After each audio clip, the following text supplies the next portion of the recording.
தந்தை மகன் தூய ஆவியின் பெயராலே அனைவரும் இணைந்து பரிசுத்த ஆவியானவருடைய பாடலை பாடுவோம்.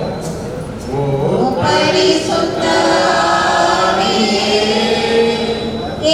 உம்மை ஆராதனை செய்கின்றேன். இறைவா ஆராதனை செய்கின்றேன். ஓ பரிசுத்த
ஜெபத்தை சொல்லுவோம்.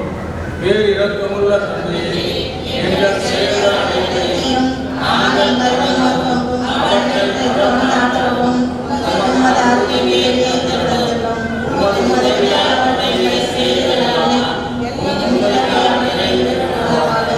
எங்கள் ஆண்டவராகிய கிறிஸ்து வழியாக உம்மை மன்றாடுகிறோம். ஆமென். வாசகம் அதிகாரம் 25 வசனங்கள் 31 40 முடிய. வானதூதர் அனைவரும் புடைசூழ மானிட மகன் மாட்சியுடன் வரும்போது தம் ஆட்சிமிகு அரியணையில் வீற்றிருப்பார். எல்லா மக்களினத்தாரும் அவர் முன்னிலையில் ஒன்று கூட்டப்படுவர். ஓர் ஆயர் செவ்வரியாடுகளையும் வெள்ளாடுகளையும் வெவ்வேறாக பிரித்து செவ்வரியாடுகளை வலப்பக்கத்திலும் வெள்ளாடுகளை இடப்பக்கத்திலும் நிறுத்துவது போல் அம்மக்களை அவர் வெவ்வேறாக பிரித்து நிறுத்துவார். பின்பு அரியணையில் வீற்றிருக்கும் அரசர் தம் வலப்பக்கத்தில் உள்ளோரை பார்த்து, என் தந்தையிடமிருந்து ஆசி பெற்றவர்களே, வாருங்கள், உலகம் தோன்றியது முதல் உங்களுக்காக ஏற்பாடு செய்யப்பட்டிருக்கும் ஆட்சியை உரிமை பேராக பெற்றுக்கொள்ளுங்கள். ஏனெனில் நான் பசியாய் இருந்தேன், நீங்கள் உணவு கொடுத்தீர்கள். தாகமாய் இருந்தேன், என் தாகத்தை தணித்தீர்கள். அந்நியனாக இருந்தேன், என்னை ஏற்றுக்கொண்டீர்கள். நான் ஆடையின்றி இருந்தேன், நீங்கள் எனக்கு ஆடை அணிவித்தீர்கள். நோயுற்று இருந்தேன், என்னை கவனித்துக் கொண்டீர்கள். சிறையில் இருந்தேன், என்னை தேடி வந்தீர்கள் என்பார். அதற்கு நேர்மையாளர்கள், ஆண்டவரே, எப்பொழுது உம்மை பசி உள்ளவராகவும் கண்டு உணவளித்தோம், அல்லது தாகம் உள்ளவராக கண்டு உமது தாகத்தை தணித்தோம்? எப்பொழுது உம்மை அந்நியராக கண்டு ஏற்றுக்கொண்டோம், அல்லது ஆடை இல்லாதவராக கண்டு ஆடை அணிவித்தோம்? எப்பொழுது நோயுற்றோராக அல்லது சிறையில் இருக்க கண்டு உம்மை தேடி வந்தோம் என்று கேட்டார்கள்.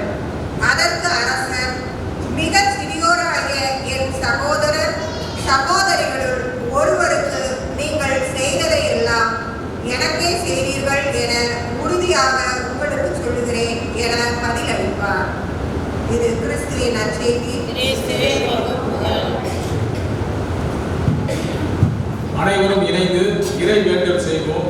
இறைவா, கிறிஸ்துவ நற்செய்த உறுப்பினரான நாங்கள் பசியுள்ள இடத்தில் அன்பையும், தவறுள்ள இடத்தில் மன்னிப்பையும், பிளவுள்ள இடத்தில் ஒற்றுமையும், விளைவுள்ள இடத்தில் திருத்தத்தையும், ஐயமுள்ள இடத்தில் கிறிஸ்துவையும், இறக்கியுள்ள இடத்தில் சாட்சியையும், எதிர்வுள்ள இடத்தில் உண்மையையும் நாங்கள் வழங்கிட துணை செய்யும். பிறரிடம் நாங்கள் ஆறுதல் தேடுவதை விட பிறருக்கு ஆறுதல் தந்திடவும், பிறரை புரிந்து கொள்ள வேண்டும் என்பதை விட பிறரை நாங்கள் புரிந்து கொள்ளவும், அடுத்தவர்கள் மீது அன்பை கொண்டிடவும், பிறர் எங்களை அன்பு செய்யவும், கிறிஸ்துவ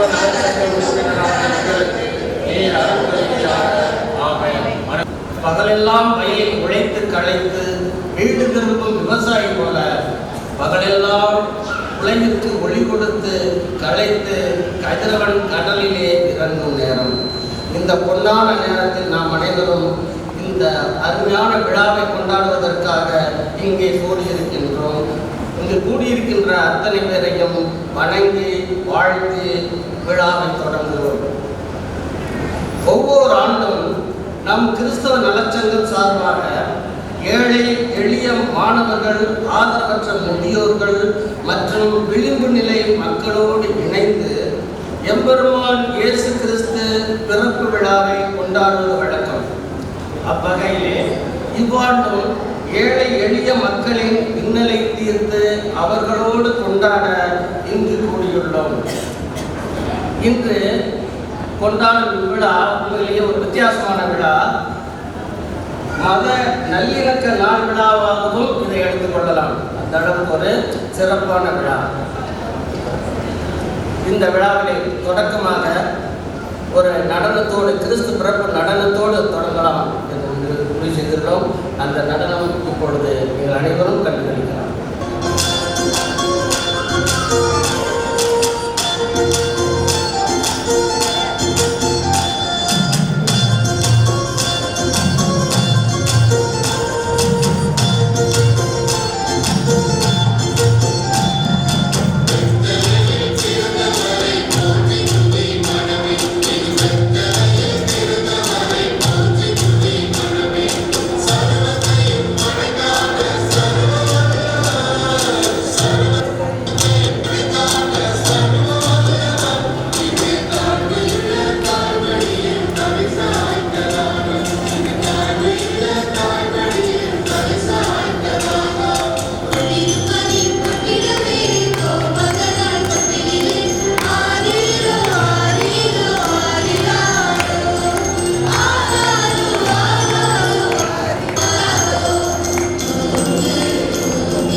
மக்களுக்கு ஏதாவது செய்ய வேண்டும், அவர்களது மகிழ்வு கொண்டு தானும் மகிழ வேண்டும் என்ற உயரிய குறிக்கோளோடு ஓடிக்கொண்டே இருக்கிறார் நம் தலைவர். அதனால்தான் ஆண்டுக்கு ஓர் இன்ப சுற்றுலா அழைத்து சென்று மகிழ்விக்கின்றார். அத்தகைய தலைவர் உயர் திரு ஸ்டாலின் அவர்களை வரவேற்புரை வழங்க அன்போடு அழைக்கின்றேன். அனைவருக்கும் வணக்கம். அடி சாப்பிட்டீங்களா? நான் ரொம்ப நேரம் அவங்களை காக்க வைக்கக்கூடாது, சீக்கிரம் அவங்க ப்ரோக்ராம் முடிச்சிடுவோம். இறைவனின் அன்பாலும் தூதரின் அரவணைப்பாலும் தூய ஆவியின் வழிநடத்திலும் சங்க உறுப்பினர்களும் சிஎன்எஸ் நண்பர்களும் அன்பாலும் இந்த சங்கம் 8 வருடமாக செயல்பட்டு கொண்டிருக்கிறது. இந்த சங்கத்தினோட நோக்கம் என்னென்னா, கிறிஸ்துவ நலச்சங்கம் தான் நாங்கள் வச்சுருக்கோம். ஆனால் இது ஒரு மத மாற்றத்துக்கு உரியதோ இல்லாட்டி ஒரு ஓட்டுக்காண்டி நாங்கள் ஒரு அரசியல் விதியே கிடையாது. முழுக்க ஏழை மக்களுக்கு உதவி செய்யணும், அவர்களை அன்பால் நம்ம அரவணைத்து செல்லணுன்ற ஒரே நோக்கத்துக்காண்டி தான் இந்த சங்கம் நாங்கள் இருக்கோம். இது கிறிஸ்துவ அமைப்புன்னு நீங்கள் சொன்னாலுமே சிஎன்எஸ் நண்பர்களும் சொல்லி ஒரு அமைப்பை நாங்கள் உருவாக்கி அதில் எல்லா மதத்தினரும் உறுப்பினராக இருக்காங்க. கிட்டத்தட்ட 4 உறுப்பினர் இருக்காங்க. இப்போ இந்த சங்கம் ஒரு தடவை சிறப்பாக நடக்குது அப்படின்னா அவர்களுடைய ஒத்துழைப்பு, சிஎன்எஸ் நண்பர்களும் எங்கள் சங்க உறுப்பினருடைய ஒத்துழைப்பினால இந்த சிறப்பாக இந்த கூட்டத்தை நாங்கள் நடத்த முடியுது. இந்த ஆண்டு ஏழை ஏரியாவுக்கு 200 பேருக்கு நாங்கள் செய்கிறோம். 200 பேருக்குன்னா இப்போ 150 பேருக்கு உங்கள் பெரிய அளவுக்கு நாங்கள் செய்கிறோம். இன்னொரு 80 பிள்ளைய ஒரு அனாதாசிரமத்தில் சின்ன பிள்ளை, அவ்வளோவுமே ஒரு 7-8 வயசுலேருந்து 16 வயசுலேயே ஒரு பிள்ளை இருக்குது. அந்த 200 பிள்ளைகளுக்கும் நாங்கள் ட்ரெஸ் எடுத்து கொடுத்து அதில் சாப்பாடு அரேஞ்ச் பண்ணியிருக்கோம். அவங்க எல்லாத்தையும் இங்கே கூப்பிட்டோம்னா இடம் பத்தாது. அதனால் அவங்களுக்கு நாங்கள் தனியாக ஆசிரமத்தில் தனியாக செஞ்சுட்டு இருக்கோம். அவங்களுக்கு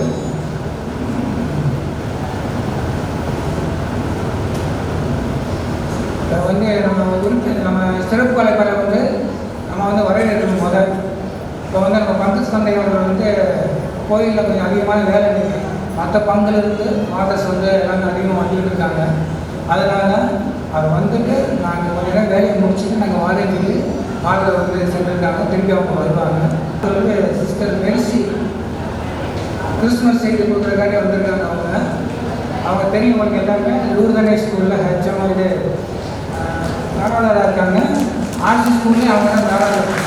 ஏன்னா என்னுடைய அன்பு சகோதரி அவங்க, ஏன்னா நான் என்ன கேட்டாலும் ஒரு ஏழைகளுக்கு சீட்டு கேட்டாலும் போய் ஸ்கூலில் சேர்க்கணும் சிஸ்டர்னு சொன்னாங்க. ஒரு 3 மாதம் கழிச்சாலும் சரி, 2 மாதம் கழிச்சாலும் சரி, அவங்க அந்த டைத்தை பார்க்காம அந்த ஏழை குழந்தைகளை உடனே அந்த ஸ்கூலில் சேர்த்துப்பாங்க. அதே மாதிரி ஃபீஸ் அதிகமாக இருக்குன்னு சொல்லி யாராச்சும் எதுன்னு சொன்னாங்கன்னா அவங்கள்ட்ட போய் சொன்னாங்க, அவங்க ஃபீஸை குறைச்சி அந்த பிள்ளைகளை படிக்கிறதுக்கு ஏற்பட்டுருவாங்க. அதே மாதிரி யூனிஃபார்மில் இருந்து எல்லாமே அந்த சிஸ்டர் எல்லாமே உதவி பண்ணுவாங்க. உங்களுக்கு தெரியும் அவங்க. ஆனால் அவங்க பல பொறுப்பில் இருக்காங்க. இருந்தாலும் அந்த எல்லாத்தையும் ஒதுக்கி வைக்கிறது நம்மளுக்காண்டி இங்கே கிறிஸ்துமஸ் செய்து கொடுக்குறதுக்காண்டி இங்கே வந்திருக்காங்க. அவங்கள வரவேற்புக்கு நம்ம தெரிவிக்கிறோம். சார் உண்மையிலே வாழ்க்கையில் ரொம்ப முன்னுக்கு இன்றைக்கு பார்த்தீங்கன்னா உயர்நீதிமன்றத்தை வழக்கறிஞராக இருக்காங்க. மற்ற வக்கீல்கள் மாதிரி அந்த கேஸ்லாம் பார்த்திங்கன்னா ஒரு நியாயமான தீர்ப்பாக இருக்கணும், நியாயமான கேஸாக இருக்கணும். அதை எடுத்து மட்டும்தான் அவங்க வழி நடத்துவாங்க. அதனால் ஏதோ ஆசிரமங்களுக்கு ஏகப்பட்ட உதவிகள் செஞ்சுருக்காங்க. எங்களுக்கும் நான் கூப்பிட்டேன், சார் எங்கள் இதுக்கு வரணும்னு தாராளமாக வாங்க, சட்டத்துக்கு வாங்க சொல்லி அவங்களும் எங்களுக்கு நிறையா கொண்டு வச்சுருக்காங்க. அவங்களையும் வரவேற்புக்கு நான் பெருமைப்படுத்துகிறேன். அடுத்து மைக்கேல் சகாயராஜ், என்னுடைய இனிய நண்பர். நான் பார்த்தீங்கன்னா அவர் ரொம்ப நேர்மையான ஒரு அதிகாரி. மின்சார வாரியத்தில் இன்றைக்கி அந்த மின் திருத்தம் தடுக்கிறதுக்காண்டி அவர் பெரிய ஒரு ஆஃபீஸராக அவங்க நியமனம் பண்ணியிருக்காங்க. அவர் எப்படின்னா லஞ்சம் 5 பைசா லஞ்சம் மாட்டார். ஐஏஎஸ் அதிகாரி சகாயம் இருக்கார்ல, அவருடைய வழிகாட்டல் படி ஒரு நேர்மையான ஒரு அதிகாரி எங்கள் சங்கத்துக்கு அதிகமாக உதவி பண்ணியிருக்காங்க. எங்களால் நம்ம கேரளா டூர் கூட்டிகிட்டு போய் எல்லாத்தையும் மைசிலிக்க வச்சுட்டாரு. இன்றைக்கி எங்கள் புதூர் பக்கத்தில் பார்த்தோம்னா அந்த கேரளா டூர் தான் அதிகமாக பேசப்படுது. அந்தளவுக்கு எங்களை சிறப்பாக வழிநடத்தி சென்ற சகாயராஜ் அவர்களையும் வரவேற்பது பெருமைப்படுகிறது. அடுத்து அப்துல் ரஹ்மான், வயதில் சிறியவர்னால அவர் பெரிய ஒரு பேச்சாளர். என்னுடைய பேரன் அவர். எங்கள் குடும்பத்துக்கு அவர் ஒரு எடுத்துக்காட்டு அவங்க அப்பா வந்து அவர் ஒரு சோசியல் சர்வீஸ் மெம்பர். அவருமே அறக்கட்டளை உதவும் கரண்ட் அறக்கட்டளை வச்சு ஒரு 50 அறக்கட்டளை ஒருங்கிணைச்சு ஏழை எளியவர்களுக்கும் அவரும் ஒரு நாயர் தான். ஏழை எளியவர்களுக்கு வந்து அவரும் ஃப்ரீயாகவே வழக்காடி கொடுக்குறாங்க. அதே மாதிரி அப்பாவும் வழியில் மகனும் சட்டமன்ற பேச்சாளராக இருக்கிறாங்க. பள்ளிக்கூடங்களிலும் நம்ம அரசு அலுவலகம் அவர் சிறப்பாக போய் சொற்பொழிவாக்கி பல பரிசுகளை பெற்றிருக்காரு.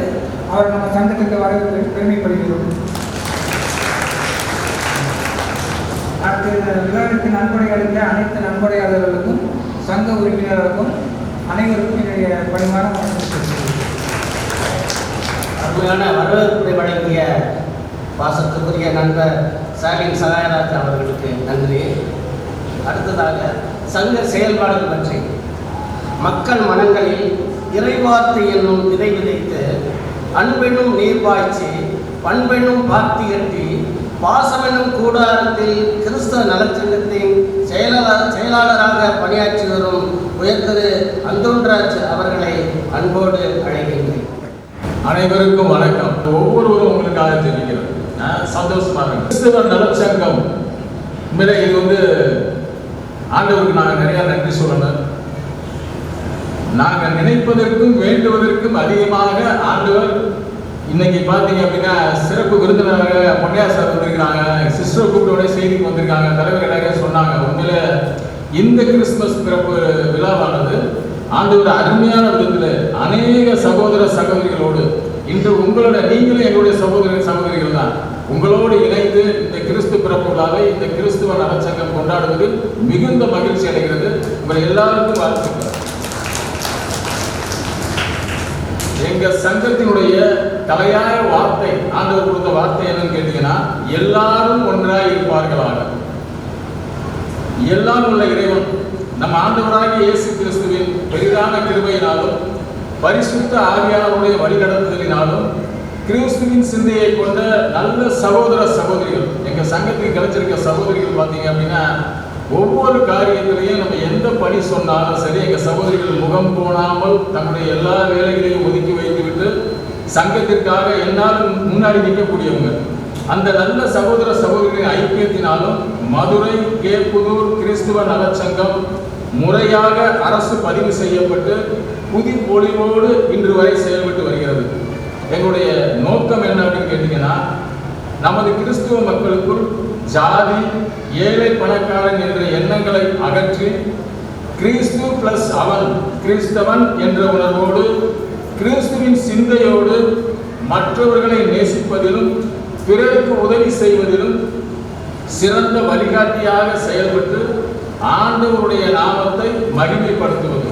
இயேசு கிறிஸ்து என்ன சொல்லியிருக்காரு கேட்டீங்கன்னா உங்களை நீங்க நேசிக்கிற மாதிரி எல்லாரையும் நேசிக்கணும்னு சொல்லியிருக்காரு. இந்த அன்பின் வெளிப்பாடு தான் இன்று அன்பின் பகர்வு விழான்னு சொல்லி இன்னைக்கு நம்ம கொண்டாடிட்டு இருக்கோம். அந்த ஆண்டவராக இயேசு கிறிஸ்து பிறந்த இந்த விழாவை எங்களுடைய எல்லா சகோதர சகோதரோடு நாங்கள் கொண்டாடி கொண்டிருக்கிறோம். நமது கிறிஸ்துவ நல சங்கத்தில் இன்று வரை 75 கிறிஸ்துவ குடும்பங்கள் ஒன்றிணைந்து ஒரே குடும்பமாக ஒற்றுமையோடு செயல்பட்டு வருகிறோம். ஏழை எளிய மக்களுக்கு சங்கத்தின் சார்பாக இயன்ற உதவிகளை செய்து வருகிறோம். ஆதரவற்ற முதியோர் இல்லம் சென்று உணவு உடை தேவையான அத்தியாவசிய பொருட்கள் வழங்கி உதவி செய்துள்ளோம். மன வளர்ச்சி குன்றியோர் மறுவாழ்வு இல்லங்கள் சென்று உணவு உடை வழங்கி அவர்களை ஆறுதல் படுத்தி இருக்கிறோம். மன வளர்ச்சி குன்றியவர்களுக்கான மருத்துவமனைக்கு அங்க மன வளர்ச்சி குன்றியோர் அந்த இல்லத்துல வந்து ஒரு மருத்துவமனை செயல்படுது. அந்த மருத்துவமனைக்கு தேவையான ஸ்ட்ரக்சர், அந்த ஆக்சிஜன் சிலிண்டர் வைக்கக்கூடிய ட்ராலி, அந்த மாதிரி சில எங்களால் சங்கத்தால் முடிந்த எல்லா சங்க சகோதர சகோதரிகள் பிளஸ் சிஎன்எஸ் நண்பர்கள் இப்போ நீங்க பார்க்குற எல்லாருமே வந்து கிறிஸ்துவ உறுப்பினர்கள். இன்னும் பின்னாடி எங்களுக்கு பின்னாடி பார்த்தீங்கன்னா ஒரு 300-400 பேர் சிஎன்எஸ் நண்பர்கள் இருக்கிறாங்க. அவங்க மூலியமாகவும் நாங்கள் வந்து இந்த மாதிரி இந்த காரியங்கள்லாம் செஞ்சுக்கிட்டு இருக்கோம். அந்த மருத்துவமனைக்கு தேவையான சில பொருட்களை வாங்கி கொடுத்து உதவி செய்திருக்கிறோம். ஆதரவற்ற சிறுவர் சிறுமியர் பராமரிப்பு இல்லங்கள் சென்று அந்த குழந்தைகளுக்கு தேவையான துணிமணி வகைரா, சாப்பாடு, அந்த நோட்டு புஸ்தகம், அந்த மாதிரி எங்களால் முடிஞ்ச உதவியை செஞ்சிருக்கிறாங்க. தொழு நோயாளர்கள் பராமரிப்பு இல்லம் சென்று கவர்மெண்ட் ஒரு தொழு நோயாளர்கள் இல்லம் இருக்கிறது. தொழு நோயாளிகள் பராமரிப்பு இல்லம் சென்று அவர்களுக்கு இந்த அன்பான ஆண்டவராகிய இயேசு கிறிஸ்துவை எடுத்து சொல்லி அவங்கள ஆறுதல் படுத்தி அவங்களுக்காக இந்த மாதிரி ஒரு சின்ன ஒரு மீட்டிங் அரேஞ்ச் பண்ணி அதில் பாடக்கூடிய சகோதரிகளை பாட வச்சு அவங்கள சந்தோஷப்படுத்தி. ஏன்னா அந்த இடத்துல பார்த்தீங்க அப்படின்னா சாப்பாடு கொண்டு வரவங்க கூட வெளியே வச்சுட்டு போயிடுவாங்க. ஆனால் நாங்கள் அவங்களோட ஒன்றா இருந்து அவங்ககிட்ட பேசி அவங்க குடும்பத்தை பற்றி தெரிஞ்சு அவங்கள ஆறுதல் படுத்தி அந்த தொழிலாளர் அந்த சகோதர சகோதரிகளோடு உணவு உடையெல்லாம் வழங்கி அவங்களுக்கு தேவையான பொருளெல்லாம் கொடுத்துருக்கலாம். தெருவோரம் ஆதரவற்று இருப்பவர்கள் மற்றும் சமூகத்தால் ஒடுக்கப்பட்டவர்களுக்கு நலத்திட்டங்கள் மூலம் பல உதவிகள் செய்திருக்கிறோம். நமது ஆலய, அதாவது எங்க புதூர் பகுதியில் உள்ள மாதா கோவில் லூர்தனை திருத்தல் ஆலய கல்லறை பணியாளர், இந்த இறந்த பாடியை புதைக்கக்கூடிய அவரை சங்கத்துக்கு வரவழைச்சு அவரை சங்கத்தினுடைய பொதுக்குழுவில் அவருக்கு பொன்னாடை அணிவிச்சு அவருக்கு உணவு உடை சிறப்பு பரிசு கொடுத்து அவரை கௌரவப்படுத்தி இருக்கிறார். தூய்மை பணியாளர்களை கேப்புதூர் மாநகராட்சியில் உள்ள 200 நபர்களை அழைத்து அவர்களை கௌரவப்படுத்தி அவர்களுக்கு உணவு உடை வழங்கி அவர்களுக்காக அன்று ஒரு மருத்துவ முகாம் நடத்தி அவர்களுக்கான தேவைகளை உதவிகளை சந்தித்திருக்கிறோம். நோயினால் பாதிக்கப்பட்டுள்ள ஏழைகளுக்கு மருத்துவ உதவி செய்து வருகிறோம். கண் பரிசோதனை முகாம் நடத்தி ஏழை எளிய மக்களுக்கு கண் கண்ணாடிகளை இலவசமாக வழங்கியுள்ளோம்.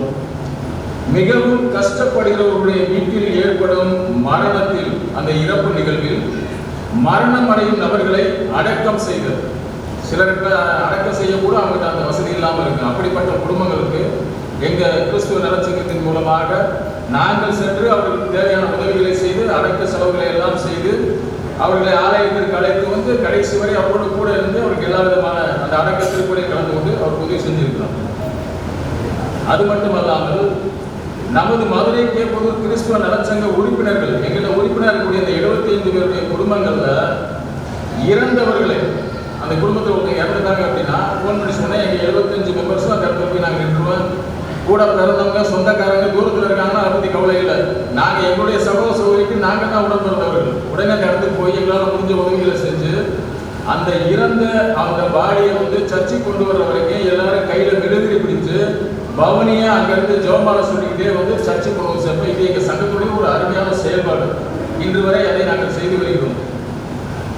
அது மட்டுமல்லாமல் நமது கேப்புதூர் லூர்தனை திருவிழாவின் 3ஆம் நாள் நவநாள் திருப்பலியில் நமது சங்க உறுப்பினர்கள் குடும்ப சகோதர சகோதரிகள், எங்கள் சங்கத்துடைய சகோதர சகோதரிகள் 100க்கும் மேற்பட்டவர்கள் சீருடை அணிந்து, எங்களுக்கு ஒரு யூனிஃபார்ம் இருக்கு, நாங்கள் எல்லாரும் ஒரே மாதிரி 100 பேர் யூனிஃபார்ம் போட்டு அந்த பவனியில் காணிக்கை பவனியில் கலந்து கொண்டு காணிக்கை கொடுத்தது மட்டுமல்லாமல் அன்று இரவு திருப்பலி முடிந்தவுடன் அந்த 3வது நவநாள் திருப்பலிக்கு வந்திருந்த அனைத்து மக்களுக்கும் உணவு ஏற்பாடு செய்து அந்த உணவை எங்கள் சங்கத்தின் சார்பாக நாங்கள் வழங்கினோம். யார் எங்களை பாராட்டினாலும் பாராட்டவில்லை என்றாலும் ஆண்டவர் அறிவார் என்ற எண்ணத்தோடு இது போன்ற அனைத்து ஆன்மீக சமூக பணிகளை 8 ஆண்டுகளாக தொடர்ந்து செய்து கொண்டிருக்கிறோம். மேலும் நமது சங்கத்தின் அனைத்து சமூக பணிகளிலும் ஏழைகளுக்கு உதவி செய்வதிலும் அனைத்து காரியங்களிலும் இந்து நாங்கள் மட்டும் கிடையாது, பேரு தான் கிறிஸ்துவ நலச்சங்கம். ஆனால் எங்களோட இணைந்து செயல்படுறவங்க இந்து முஸ்லீம் கிறிஸ்துவ எல்லாரும் சேர்ந்து அந்த பணியை செஞ்சுக்கிட்டு இருக்காங்க. ஏழை எளியருக்கு உதவி செய்கிற அனைத்து காரியங்களும் இந்து மற்றும் முஸ்லீம் மக்களும் இணைந்து சிஎன்எஸ் நண்பர்கள் குழு என்ற ஒரு குழுவோடு இணைந்து செயல்பட்டு கொண்டிருக்கிறோம். நமது சங்கம் சிறந்த சமூக ஆர்வலர்களையும் நன்கொடையாளர்களையும் சங்க புரவலர்களையும் கௌரவித்து அவர்களை பாராட்டி அவர்களுக்கு விருதும் வழங்கி அவர்களை கௌரவப்படுத்தி வருகிறோம். இந்த மாதிரி சில முக்கியமான சில காரியங்களை கிறிஸ்துவ நலச்சங்கத்தின் மூலமாக எங்களுடைய தலைவர் ஸ்டான்லி சகரத் அவர்கள் மிகவும் சிறப்பாக அருமையான விதத்தில் இந்த சங்கத்தை நடத்தி கொண்டிருக்கிறார். ஆண்டவர் அவரை ஆசீர்வதிக்கிற இன்னும் நாங்கள் வரக்கூடிய காலங்களில் இன்னும் அதிகமான சேவைகளை செய்ய ஆண்டவர் எங்களுக்கு உதவி செய்ய வேண்டும். நீங்கள் எல்லாரும் எங்களுக்காக ஜெபிக்கணும். எல்லாருக்கும் நன்றி. பற்றுக பற்றற்றான் பற்றினை அப்பற்றை பற்றுக பற்றுவிடற்கு. பற்றில்லாதவனாகிய கடவுளின் பற்றை மட்டும் பற்றிக்கொள்ள வேண்டும். பற்றில்லாதவனாகிய கடவுளின் பற்றை மட்டுமே பற்றிக்கொள்ள வேண்டும். உள்ளத்தின் பற்றுக்களை விட்டொழிப்பதற்கே அப்பற்றை பற்ற வேண்டும் என்ற வள்ளுவனின் வாக்கிற்கிணங்க அண்ணல் இயேசுவின் அடிச்சுவற்றை பற்றிய பற்றி நின்று பற்றற்றவராக வாழ்ந்து அமல அன்னையின் சபையிலே சேர்ந்து ஆசிரியர் பணியாகிய அறப்பணியோடு அன்னை மரியின் அன்பு பணியையும் ஏற்று அதையே ஆன்மீக பணியாகவும் தம் சிந்தையில் நிறுத்தி செயல்பட்டு வருகிறார்கள் சிஸ்டர் மெர்சி அவர்கள். அவர்கள் ஆற்றிய பணிகளில் சிலவற்றை உங்களுடன் சமர்ப்பிக்கின்றேன். நற்செய்தி பணிக்காக 2 ஆண்டுகள் செய்திருக்கின்றார்கள். மெட்ரிகுலேஷன் பள்ளியில் 3 ஆண்டுகள். சமூக பணியாக முதியோர் உதவும் அன்பு பணியாக ஆரோக்கிய நிலையத்திலும் பணிபுரிந்திருக்கின்றார்கள். அடுத்ததாக நிர்வாக பணியிலும் மாநில செயலாளராக 4 ஆண்டுகள், இல்ல கல்வியாக அதாவது மதர் சுப்பீரியர் சொல்வாங்க 11 ஆண்டுகள் பணிபுரிந்திருக்கிறார்கள்.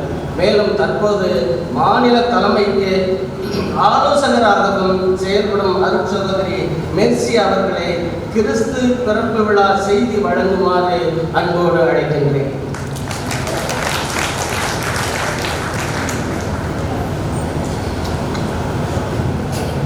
அனைவருக்கும் மாலை வணக்கம்.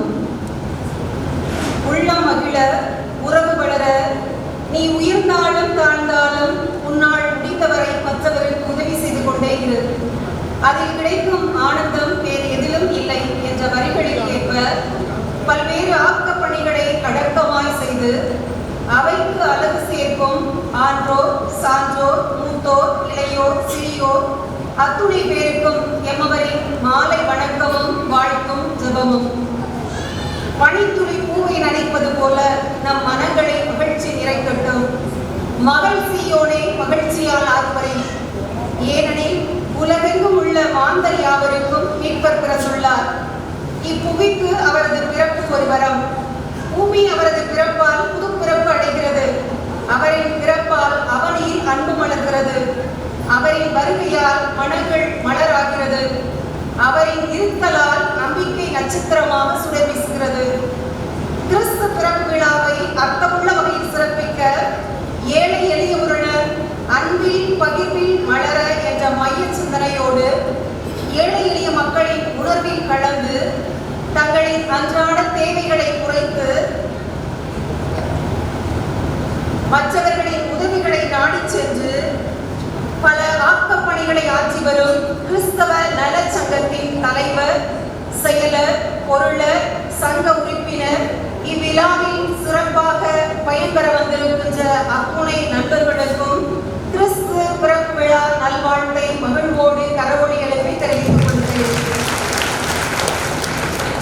நாம் இன்று கொண்டாடுவது ஒரு குழந்தையின் பிறப்பு விழா மட்டுமல்ல, மாறாக இறைநிலையை கடந்து மனித உருவெடுத்த இயேசு பிரானின் பிறப்பு நாளை வரலாற்றின் புதிய அத்தியாயமாக, புதிய வரவாக, புதிய பரிசாக, புதிய நன்கொடையாக கருதி நாம் அனைவரும் மகிழும் நேரம் இது. விளக்கு ஏற்றியவன் இருளில் நடப்பதில்லை, நன்மை செய்பவன் எதிலும் தோற்றதில்லை. இதெல்லாம் நம்ம வாழ்க்கையில அனுபவிப்பது தெரியும். என்னைக்குமே விளக்கு ஏற்றியவர்கள் இருளில் இருக்கவே மாட்டாங்க, நன்மை செய்தவங்க எதிரையுமே தோற்று போக மாட்டாங்க. அதுதான் எங்களுடைய இந்த விழாவுடைய தாரகை மந்திரம். அறிக்கை இல்லாம செயலர் சகோதரர் வாசித்த போதை கேட்டேன். நானும் எனக்கே வியப்பாக இருந்தது. இவ்வளவு பணிகளா? நாம் ஒரு அருட்சகோதரியாக இருந்து கூட இந்த பணிகளை செய்ய முடியவில்லை. ஆனால் ஒரு பொது நிலையினராக இருந்து பல நல்ல உள்ளங்கள் இணைந்து தங்களை முறித்து தங்களது தேவைகளை குறைத்து பிறரின் உதவியை நாடி அதன் மூலம் பெற்றுக்கொண்ட ஒவ்வொன்றையும் தேவையில் இருக்கும் சகோதர சகோதரிகளை இனம் கண்டு அவர்களது நிலைக்கு இறங்கி சென்று உதவி செய்வது என்பது மிகப்பெரிய ஒன்று. இதுவே உண்மையான கிறிஸ்து பிறப்பு விழா என்பதை நான் மகிழ்வோடு, ஆனந்தத்தோடும், சந்தோஷத்தோடும் இந்த நேரத்தில் இந்த நல சங்க உறுப்பினர் ஒவ்வொருவருக்கும் எனது வாழ்த்துக்களை தெரிவித்துக் கொள்கிறேன். ஒரு சின்ன நிகழ்வு. இந்த நிகழ்வுகள் வழியாக இன்றைய நம்மளுடைய விழாவின் சிறப்பு கருத்துக்கள் நமக்கு எளிதாக புரியும் வண்ணம் இந்த நிகழ்வோடு நமது இந்த உரையை தொடங்குவோம். ஒரு முதியோர் இல்லம் இருந்தது. முகமதிய ஓட்டுநர் ஒருவர் அந்த முதியோர் இல்லத்தில் ஓட்டுநராக பணிபுரிந்தார். அவர் அதிகம் பேசாதவர், ஆனால் நேர்மையாளர், கடினமாக உழைக்கக்கூடியவர், இரக்க குணமுடையவர்.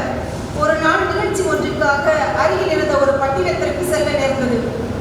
இரவோடு இரவாக திரும்பி விடலாம் என அவர் நினைத்துக் கொண்டு ஓட்டுநராக தனது நிறுவன தலைவரையோடு அங்கு பயணத்தை மேற்கொள்கிறார்கள். இரவு கடந்தது. மீண்டும் திரும்பி வர இயலாத சூழலில் நிறுவன தலைவர் அவர் இரவு உணவை உண்டுவிட்டு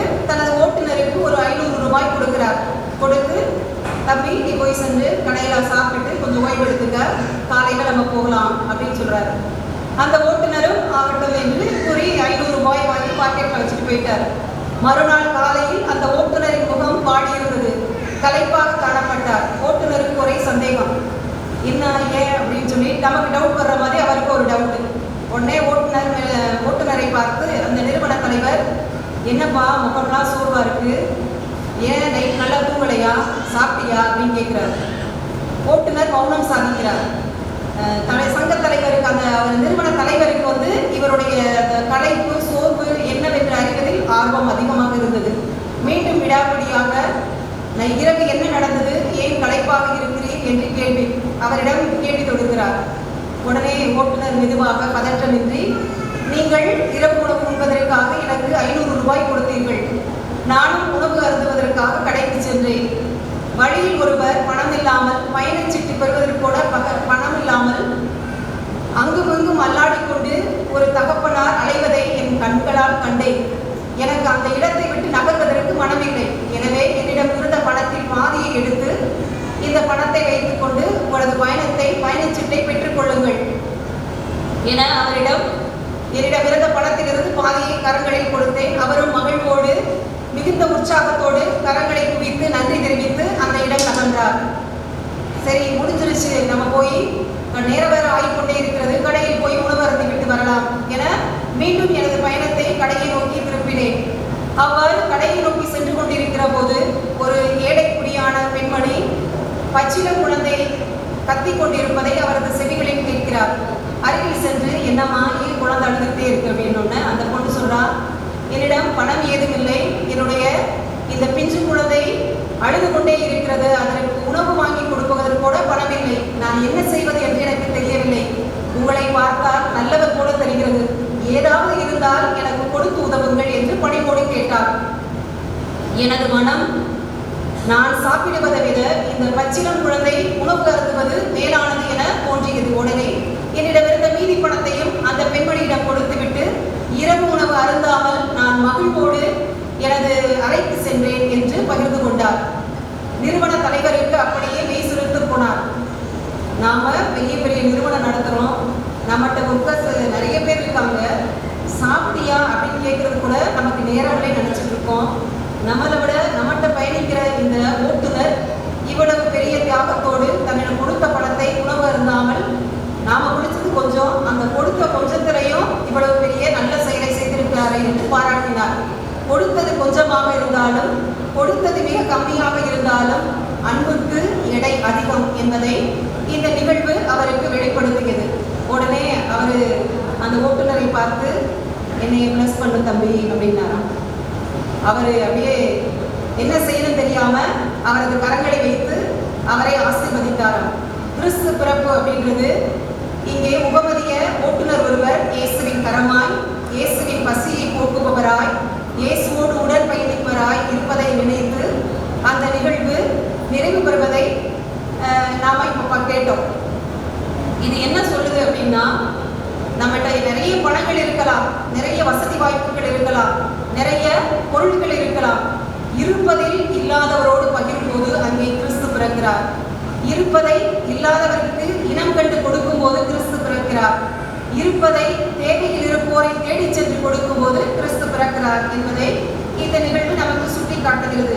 இதோடு ஜான் என்பவர் ஒரு அனாதை இல்லத்தை நடத்தி கொண்டிருந்தார். அந்த அனாதை இல்ல சிறுவர்களுக்கு ஒவ்வொரு நாளும் வெளியிலிருந்து உணவு வருவதும், அவர்களது பசியை போக்குவதும், அவர்களது கல்விக்கு தேவையான நிதி உதவிகளை ஒதுக்குவதும் இவருடைய பொறுப்பாக இருந்தது. திடீரென்று ஒரு நாளும் யாரும் அவருக்கு உணவு கொடுக்கவில்லை. பச்சிளம் குழந்தைகளுக்கு, சிறிய பிள்ளைகளுக்கு உணவு இல்லையே என அந்த ஜான் மிகுந்த பதற்றத்தோடும் வேதனையோடும் என்ன செய்வது என்று தெரியாமல் தவித்துக் கொண்டிருக்கிறார். அந்த நேரத்தில் சற்றும் தலைக்காமல் வேகமாக ஓடிச் சென்று தனது அறையின் கதவை தாழிடுகிறார். தாழிட்டுக் கொண்டு இறைவனை நோக்கி உருக்கத்தோடு ஜெபிக்க தொடங்குகிறார். அவர் ஜெபிக்க தொடங்கிய சற்று நேரத்தில் யாரோ ஒருவர் கதவை தட்டுவது போல சத்தம் கேட்டது. மெதுவாக வெளியே வந்து கதவை திறந்து பார்க்கிறார். யாரோ முகமறியாத ஒரு நபர் வந்து, ஐயா, நான் பர்மாவில இருந்து வந்துகிட்டு இருக்கேன், நான் என்னுடைய வண்டியில ட்ரக்கில் நிறைய ரொட்டி துண்டை ஒரு இடத்துக்கு கொண்டு போய் கொடுக்கறதுக்காக போனேன், ஆனால் இந்த இடத்திற்கு வந்தவுடன் எனது வாகனத்தை என்னால் இயக்கவே முடியவில்லை. நானும் எவ்வளவோ முயற்சி செய்து பார்த்தேன், எப்படியாவது நகரத்தை கொண்டு போய் விடலாம். நேரமாகிவிட்டது, நாம் கொடுத்த இடத்துல இருந்து இன்னொரு இடத்துக்கு டெலிவரி பண்ணிடணுமேன்றத ஆர்வத்தில் என்னுடைய வாகனத்தை இயக்கி பார்த்தேன். என்னுடைய வாகனம் இந்த இடத்தை விட்டு நகரவே இல்லை. இதற்கு காரணம் என்னவென எனக்கு தெரியாம ரொம்ப ஒரு மாதிரி நான் டென்ஷன் ஆயிட்டேன். ஆனாலும் கூட பக்கத்தில் இருந்தவர்களிடம் இங்கு வேற ஏதாவது நிறுவனங்கள் ஏதாவது இயங்கிக் கொண்டிருக்கிறதா அப்படின்றத விசாரிச்சேன். அப்பொழுதுதான் சொன்னார்கள், யாருமே இல்லாத அனாதை குழந்தைகள் இல்லம் இங்கே அருகில் இருக்கிறது என்றார்கள். எனது மனதில் ஒரே ஆனந்தம். என்னோட வண்டியில அந்த ட்ரக்ல இருந்த பாதி அந்த ரொட்டி துண்டுகளை எடுத்து உங்களிடம் கொடுக்கலாம் என எனது மனம் சொல்லிக்கொண்டே இருந்தது. எனவே உங்களை அழைத்து இந்த ரொட்டி துண்டுகளை கொடுத்து விட்டு போகலாம் என்று வந்தேன் என்று கூறினாராம். அந்த ஜான் என்ற அந்த சகோதரருக்கு என்ன செய்வது என்று கடவுளுடைய அந்த இரக்க செயலை கண்டு நான் கடவுளை தேடி மன்றாடினேன். கடவுள் ஓடோடி வந்து எனக்கு யாரோ ஒருவர், முகமறியாத ஒருவருக்கு, இந்த நிறுவனத்தை பற்றி தெரியாத ஒருவருக்கு என்னை தெரியப்படுத்தவும் இந்த குழந்தைகளுக்கு உணவு கொடுக்கவும் உதவி செய்திருக்கிறார் என்று அந்த சகோதரரோடு இணைந்து தனது குழந்தைகளோடு அந்த ரொட்டி துண்டை பகிர்ந்து எல்லோருமே உணவருந்தி தங்களது மகிழ்ச்சியை வெளிப்படுத்தினார்களாம். மகிழ்ச்சியில் இந்த 3வது வாரத்தில் நம்ம இருக்கிறோம். கிறிஸ்தவங்களுக்கெல்லாம் தெரியும், திருவருகை காலத்தில் 3வது மகிழ்ச்சி என்ற திரியை ஏற்றி அந்த மகிழ்ச்சியிலே திளைத்துக் கொண்டிருக்கும் நாம், மகிழ்ச்சி என்பது வேற எங்கேயுமே இல்லை. நாம செய்கிற சின்ன சின்ன தான தர்மங்கள், இரக்க செயல்கள், அன்பு வார்த்தைகள், இவைகளுக்குள்ளே அடங்கி இருக்கிறது என்பதில் எந்தவித ஐயமும் இல்லை என்பதை நான் அறுதியிட்டு கூறுவேன். மற்றவர்களை மகிழ வைத்த தருணங்கள் நீங்கள் மனிதராக வாழ்ந்த நேரங்கள். மற்றவரை மகிழ வைத்த தருணங்கள் நீங்கள் மனிதராக வாழ்ந்த நேரங்கள். மகிழ்ச்சி என்பது உங்கள் கையில் தான் உள்ளது. எப்போது நம்மிடம் நம்முடைய திறமை, ஆற்றல், பொருள் அனைத்தையும் பகிர நமது மனம் முன்னெடுக்கின்றதோ அப்பொழுது மகிழ்ச்சி நம்மை அழைத்து ஆனந்தத்திற்கு நம்மை அழைத்து செல்லும். மற்றவர்களை மகிழ்ச்சிப்படுத்த பதவியோ, பட்டமோ, பெயரோ, புகழோ தேவையில்லை. ஒரு சில சின்ன சின்ன நல்ல வார்த்தைகள், நீங்க நல்லா இருக்கணும், உங்களை கடவுள் ஆசீர்வதிப்பார், நாமெல்லாம் சகோதர சகோதரிகள், வாங்க பார்த்துக்கலாம் அப்படின்னு நம்ம தட்டி கொடுக்கிறப்ப அங்க கண்டிப்பா கடவுள் பிறப்பார். மகிழ்ச்சி என்பது பெறுவதில் இல்லை, இல்லாதவரோடு பகிரும் போது. நம்மகிட்ட ஒரு பொருள் இருக்கா, இல்லை அங்க ஒரு சகோதரிக்கு இல்லை, ஒரு சகோதரருக்கு இல்லை, வாங்க ஒரு பார்த்துக்கலாம் அப்படின்னு சொல்லி நம்மகிட்ட இருக்கிறத ஒரு சகோதர பாசத்தோடு, சகோதர உணர்வோடு நாம் பகிர்கின்ற வேளையில் அங்கே இயேசு பிறப்பார். நாம் கூறும் வார்த்தைகளில் ஒருவர் நிம்மதி அடைகிறார் என்றால் அங்கேயும் இயேசு பிறப்பார். நம்ம ஒருத்தர் கஷ்டத்துல இருக்காங்க, பார்த்துட்டு இப்படி பார்க்காத மாதிரி போறதுல கடவுள் பிறக்க மாட்டார். எனது சகோதரன் துன்பப்படும் போது, அவரோடு நான் இருக்கும்போது, அவருக்கு ஆறுதல் கூறும்போது இயேசு அங்கே பிறப்பார். மகிழ்ச்சியானவர்களை ஒன்றாக சேர்த்துக் கொள்ள முயற்சி எடுங்கள். அவர்கள்தான் மகிழ்ச்சியை தங்குதடை இல்லாமல் இவ்வுலகில் பரப்ப உதவி செய்வார்கள்.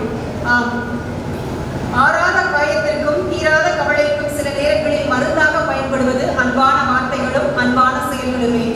கிறிஸ்து பிறப்பு விழாவை கொண்டாட தயாரித்துக் கொண்டிருக்கும் இவ்வேளையில் நமது வார்த்தைகளால், வாழ்வால், சிந்தனையால், சிறு சிறு இரக்க செயல்களால் இருப்பதை இல்லாதவரோடு பகிரும் போது இயேசுவின் கண்களாய், இயேசுவின் கரங்களாய், இயேசுவின் கால்களாய் மாறி பிறக்கும் பாலன் இயேசுவின் வருகை அன்பை அவனியில் விதைப்பதாய், மகிழ்வை மலராய் விரிப்பதாய், நம்பிக்கை நட்சத்திரமாய் மின்னுவதாய் மாறிடும்.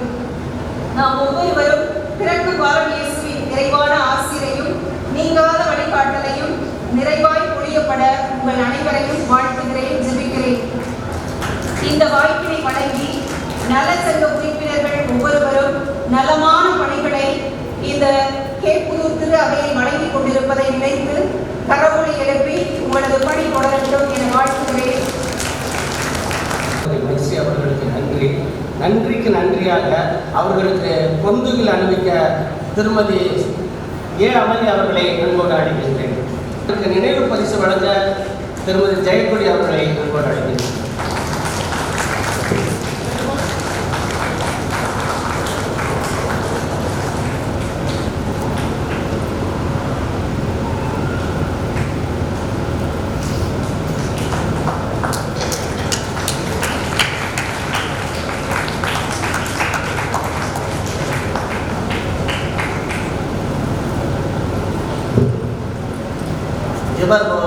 இளவயது இலக்கிய செல்வர், பல்துறை வித்தகர், பேச்சாற்றலில் பேராண்மை மிக்கவர், நகைச்சுவையில் நர்த்தகர், கேட்டார் பிடிக்கும் தகையவாய் கேளாரும் வேட்பமொழிவது அம்சம் என்ற வள்ளுவனின் வாய்மொழிக்கு இணங்க கேட்டவர் போக கேளாதவரும் ஒரு பேச்சை கேட்காமல் விட்டுவிட்டோமே என்று ஏற்கும் அளவுக்கு வருந்தும் அளவுக்கு அவர்கள் இருப்பார்கள். இது உண்மை, வெறும் புகழ்ச்சி இல்லை. நீங்களும் பார்க்க போகிறீர்கள். இவர் பேச்சில் பேராண்மைகளுடன் தொடர்பில் உள்ளவர். பல்வேறு இயக்கங்களில் பேசி பாராட்டுகளையும் பரிசுகளையும் கேடயங்களையும் கைப்பற்றி கொண்டு வந்துள்ளார்கள். இவ்வளவு சிறப்புமிக்க தம்பியை ஒளிபடைத்த கண்ணினாய் வா வா வா, உறுதி கொண்ட உனது பேச்சை தா தா என்று அன்போடு அப்துல் ரஹ்மானை அழைக்கின்றேன்.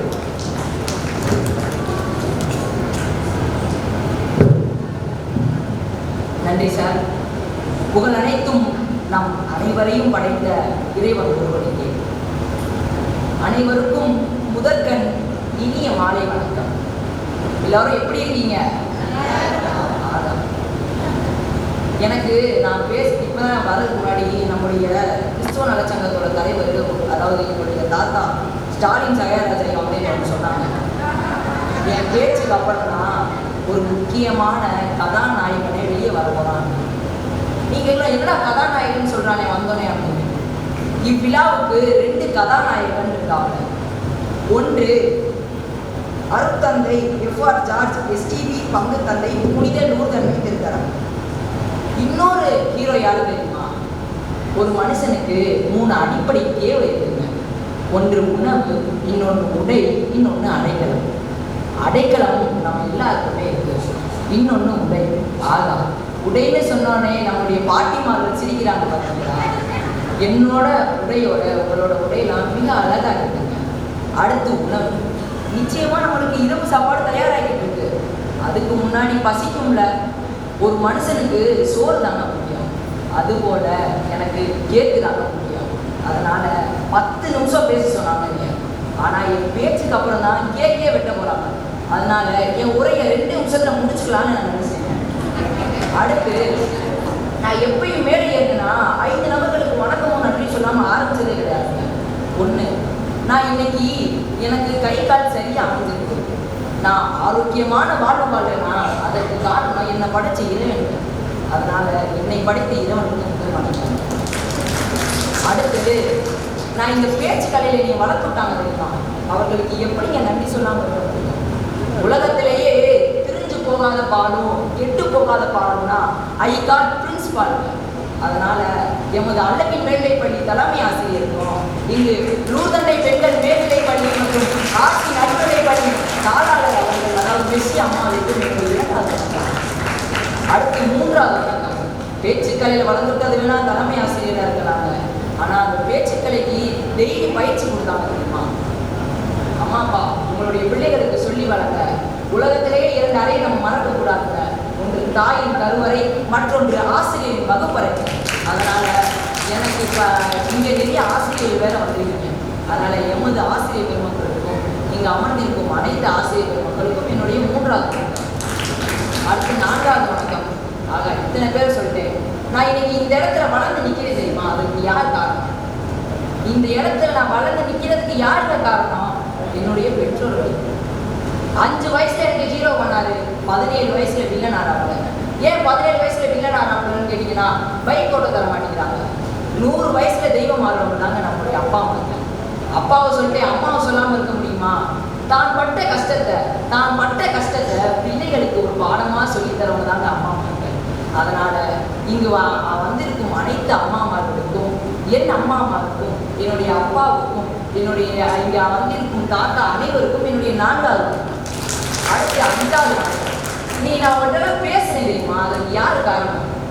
அங்கே உட்காந்துருக்காங்க பாருங்க, அவர் தான் காரணம். அதனால இந்த 5வது வணக்கம் மதுரை கேப்பூர் கிறிஸ்துவ நலச்சங்கம் தலைவர், செயலர், துணைத் தலைவர், பொருளாளர், செயற்குழு உறுப்பினர்கள், பொதுக்குழு உறுப்பினர்கள், சங்க உறுப்பினர்கள், அப்பா எல்லாத்துக்குமே என்னுடைய 5வது வணக்கம். அடுத்து 6வது வணக்கம். நீங்க யாரெல்லாம் குடும்பத்திலிருந்து குழந்தைகளாக வந்திருக்கீங்க, அவங்க மட்டும் அப்படி இருந்துச்சு நிற்க முடியுமா? யார் யார் குழந்தைகள் வந்திருக்கீங்க? தயவு செய்து சும்மா எந்த சத்தையாக இருக்குங்க. இந்த கேள்வியை நம்ம கிறிஸ்துவ நினைச்ச நம்ம தலைவர் அவர்கள்ட்ட கேட்போம். இன்னைக்கு இருக்கிற நிலைமையில தங்கம் வாங்க நீங்க நான் ஒரு 12,000 ரூபாய்க்கு இருக்குது. இன்னைக்கு இருக்க காலத்துல தங்கம் வாங்க முடியுமா? அப்படியே அங்க பாருங்க. இதுல யாருங்க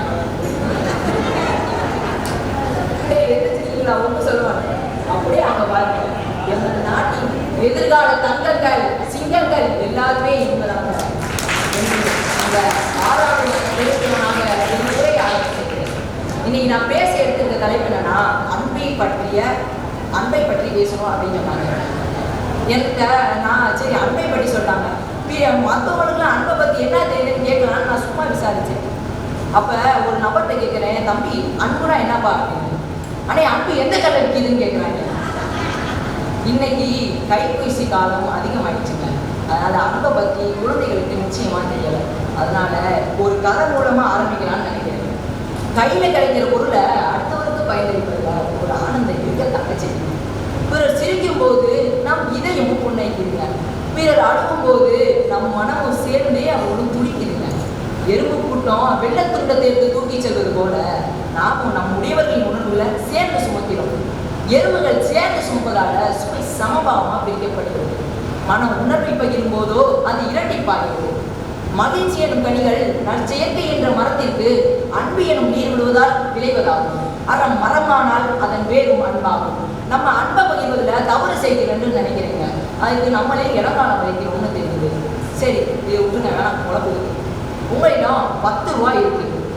உங்களிடம் 10 ரூபா இருக்கு. நீங்க சாலையில் நடந்து கொண்டு போய்கிட்டு இருக்கீங்க. அப்ப 2000 ரூபாய் தாளை ஒன்றே இருக்கிறீங்க. இப்ப 2000 ரூபாய் தாளை பேன் பண்ணிட்டாங்க. அதனால 4 5 ரூபா நோட்டுகளை எடுக்கிறீங்க. அதற்கு முன் சமீபத்துல நடந்த நிகழ்வுங்க. புங்கை மர நிழல்ல ஒரு வழி ஒருவர் கால் நீக்கி உட்கார்ந்து, ஐயா ரொம்ப பசிக்குது என்கிறார். என்ன செய்வீர்கள்? என்ன செய்வீர்கள்? 10 ரூபாயை போடுவேன், 2000 வச்சுக்கொள்வேன் என்று சொல்லுவதும் உண்டு, 2000 10ஐயும் தருவேன் என்று சொல்லுவதும் உண்டு. தர்மத்திற்கும் அன்பிற்கும் எத்தனை விரோதம் உண்டு என்பதை நீங்கள் இங்க அறியலாங்க. 10 ரூபா உங்களுக்கு பணம், நீங்க அதை எவருக்கு கொடுக்க வேணா உரிமை உண்டு. ஆனா அந்த 2000 நியாயப்படி நீங்க காவல் நிலையத்தில் செய்வது அது நம்பனாலுங்க தான வர முடியாது. அந்த நீங்க கேட்கலாங்க, அந்த 10 ரூபாயை கொண்டு அந்த வரி ஒருவரால் எப்படி பசியை தீர்த்து கொள்ள முடியும்? அந்த 2000 கொடுத்தா கூட முனியாண்டி விலாசுக்கும் KFCக்கும் போனோம்னா ஒருவேளை என்ன ஈராறு வேலை எளிதாக கிடைக்கலாம். கருணை மேலிட அந்த நேரத்தில் தோன்றிய இந்த எண்ணம் உங்களை 2000 10ஐயும் தலை செய்தால் அதுதான் கைது. அன்புதான் அறத்தின் தாய். அன்பு பெற்றெடுத்த பிள்ளைகள் தன் தாயே கொள்ளும் பாவத்தை ஏற்கிறது. இதே நாம் தர்மம் என்போம். இன்னும் விலக பூர்வனாய் ஒரு மரத்தை வெட்டும் கைகோடாரியின் கைப்பிடியை பெற்றெடுத்ததே ஒரு மரம் தாங்க. அன்பு அப்படிப்பட்டதல்ல. அதற்கு நியாயம் அநியாயம் எல்லாமே தெரியாது. அதர்மமே தனக்கு பிள்ளையாக பிறந்திருந்தாலும் அரவணைத்து அன்பு செலுத்தினாங்க திருதராஷ்டிரர். அன்பின் பார்வை விசாலமானது. உறவினர்களுக்கு காட்டுவானோ ஒரு 1000 காட்டுவானோ ஓரளவா இருக்கா அங்கு அன்பின் மிகுதியோ தாழ்வோ இருக்க போவது போன்ற ஆத்வார்த்தமாக நினைவுகளை நினைக்கிறது. சரி, இவெல்லாம் ஆளா பார்த்தாலே பிடிக்கல அப்படின்னு சொல்லி கேட்க ஏன் நானே சொல்லியிருக்கேன் போன்ற ஆத்வார்த்தமாக நினைவில் நிறுத்திக் கொள்ளுங்க. நாம் எல்லோரும் உறவினர்கள், நாம் எல்லோரும் நண்பர்கள், நாம் எல்லோரும் ஒரு தாய் வச்சு பிள்ளைகள். நான் தர்மத்தை நேசிப்பவன் தாங்க, அது படியை வாழ விரும்பணும் கூட. ஆனால் அந்த 2000 10ஐயும் இறைவனின் பெயரால் தானமாய் வழங்குவதற்கு பெருமைப்படுவேன். காரணம் அன்பின் வழியது உயர்நிலை. 1981 பொறுத்த உடல் இந்த தேர்தலோட கதையை தான் நான் இவ்வளோ நேரம் சொல்லியிருக்கேன். இதற்கு நீங்க கேட்கலாம், அன்புக்கு சாட்சிங்கப்பா அப்படின்னு. சாட்சிங்களா அப்படின்னு. சாட்சி நிச்சயமா இருக்குங்க. நான் இங்க 3 காப்பியங்களை போட்டிருக்கேன். ஒன்று பகவத்கீதை, இன்னொன்று பைபிள், இன்னொரு திருக்குறான். இந்த 3 புராணங்கள்ல கூற ஒரே கருத்து தாங்க. 100க்கு 100 ஒரே கருத்து தான். அந்த அதாவது 3லே கூற ஒரே கருத்து என்னன்னா, ஏழை எளியோருடன் உடை, உணவு, தங்குமிடம் வழங்குவது உண்மையான பக்தியின் வெளிப்பாடு என்று நான் சொல்லலை. பைபிள், பகவத்கீதை, திருக்குறான் சொல்லுங்க. அதிலே ஒரு இது இருக்கு பாருங்க. யார் ஒருவர் உடை அணிக்கிறாரோ அவர் சுவனத்துல நிச்சயமா பட்டு பட்டாடை உடுத்திய துணியை அணிய தருவான்னு சொல்றாங்க. அது மட்டும் இல்லாம யார் ஒருவர் உணவு தராங்களோ அவர்களுக்கு கனிகள் நிச்சயமா சுவனத்துல இருக்கும். யார் ஒருவர் யார் ஒருவர் தகுச்ச வாயில் தண்ணி கொடுக்குறாங்க. இன்னைக்கு குடிக்கிற சரக்குலாம் என்ன சரக்குங்க? அங்க நம்முடைய சுவனத்துல, அதாவது சொர்க்கத்துல நிச்சயமாக முத்திரை பதிக்கப்பட்ட சுவன மதுவை இறைவன் தருவான்னு 3 புராணங்களையும் கூறுங்க. நான் இதை முடிச்சுட்டு கிறிஸ்துவ நலச்சங்கத்தின் செயல்பாடு சொல்லலாம்னு நினைச்சேன். ஆனா கிறிஸ்துவ நலச்சங்கத்தின் செயல்பாடை அந்தோனியார் செயலாளர் ஐயாவே மிக தெளிவாக சொல்லியிருக்காங்க. அதனால அந்த இதை நான் ஸ்கிப் பண்ணிட்டு அடுத்து போறேன். எப்பயுமே நான் மேடை பேச்சில் பேசும்போது இந்த கருத்தை பதிவு செய்யாமல் நான் இறங்கவே மாட்டேங்க. 1, குழந்தைகளை நன்றாக கவனித்துக் கொள்ளுங்கள். இன்றைக்கு நாம் அனைவரும் நல்ல நிலைமையில் வளர வேண்டும் என்பதற்காக பாடுபடும் ஒரே ஜீவன் அப்பா அம்மா தாங்க. நம்ம ஒரு நல்ல நிலைமைக்கு வந்துட்டு அப்பா அம்மாவை போய் ஆசிரமத்தில் சேர்க்கிறது என்னங்க சொல்லவே முடியலைங்க. அதனால உங்கள் அப்பா அம்மாவை நல்லா பார்த்துக்கோங்க. அப்பா அம்மா நம்ம பிள்ளைகளுக்கு கல் நெக்லஸ் போட்டு தருவது முக்கியம் கிடையாதுங்க. கல் நெக்லஸ் போட்டு கல்யாணம் பண்ணிக்கிறது முக்கியம் இல்லைங்க. கல்வியை கொடுத்து திருமணம் செய்திருக்கோமா அதுதாங்க முக்கியம். கல்வியை கொடுத்து திருமணம் செய்திருக்கோமா அதான் முக்கியம். நீங்க எல்லாருமே நிச்சயமா அதாவது வார சம்பளத்திற்கும் மாச சம்பளத்திற்கும் செல்லுவீங்கன்னு நான் நினைக்கிறேன். உங்களுடைய குழந்தைகளை நீங்க தனியார் பள்ளியில சேர்த்து உங்களுடைய உழைப்பு, உங்களுடைய சிந்திய வியர்வை, பணம் எல்லாத்தையும் வீணடிக்கிறீங்க. அரசு பள்ளியில நீங்க சேருங்க. எடுத்துக்காட்டாக அப்துல் கலாம் சொல்லலாங்க. அப்துல் கலாம் ஒன்றும் இன்டர்நேஷனல் ஸ்கூல்லையும் பிரைவேட் ஸ்கூல்லையும் சிபிஎஸ்சி ஸ்கூல்லையும் படிக்கலைங்க. ஒரு அரசு பள்ளி மாணவங்க. அரசு பள்ளி மாணவனாக அதாவது அரசு பள்ளியில் படிச்சேன்னாங்க இன்னைக்கு நிறைய இடத்துல சாதிக்கிறாங்க. அதனால உங்களுடைய குழந்தைகள் அனைவரையும் அரசு பள்ளியில் சேருங்க. அடுத்து உங்கள் வீட்டில் பெண் குழந்தைகள் இருக்காங்க, அவங்களுக்கு தோசை கரண்டியை கொடுக்காதீங்க. தோசை கரண்டி முனையை விட வலிமையானதுங்க பேனாங்க. தோசை கரண்டி முனையை விட வலிமையானதுங்க பேனாங்க. அது மட்டும் இல்லாமல் குழந்தைகளுக்கு நான் ஒன்றே தான் சொல்லணும், மற்றவங்க பெருமைப்படுற அளவுக்கு வாழணும் ஒரு அவசியம் இல்லைங்க. மற்றவங்க பொறாமப்படுற அளவுக்கு வாழணும் ஒரு அவசியம் இல்லைங்க. நம்முடைய பெற்றவங்க தாய் தந்தைகள் பெருமைப்படும் அளவுக்கு வாழ்ந்தாலே போதுங்க.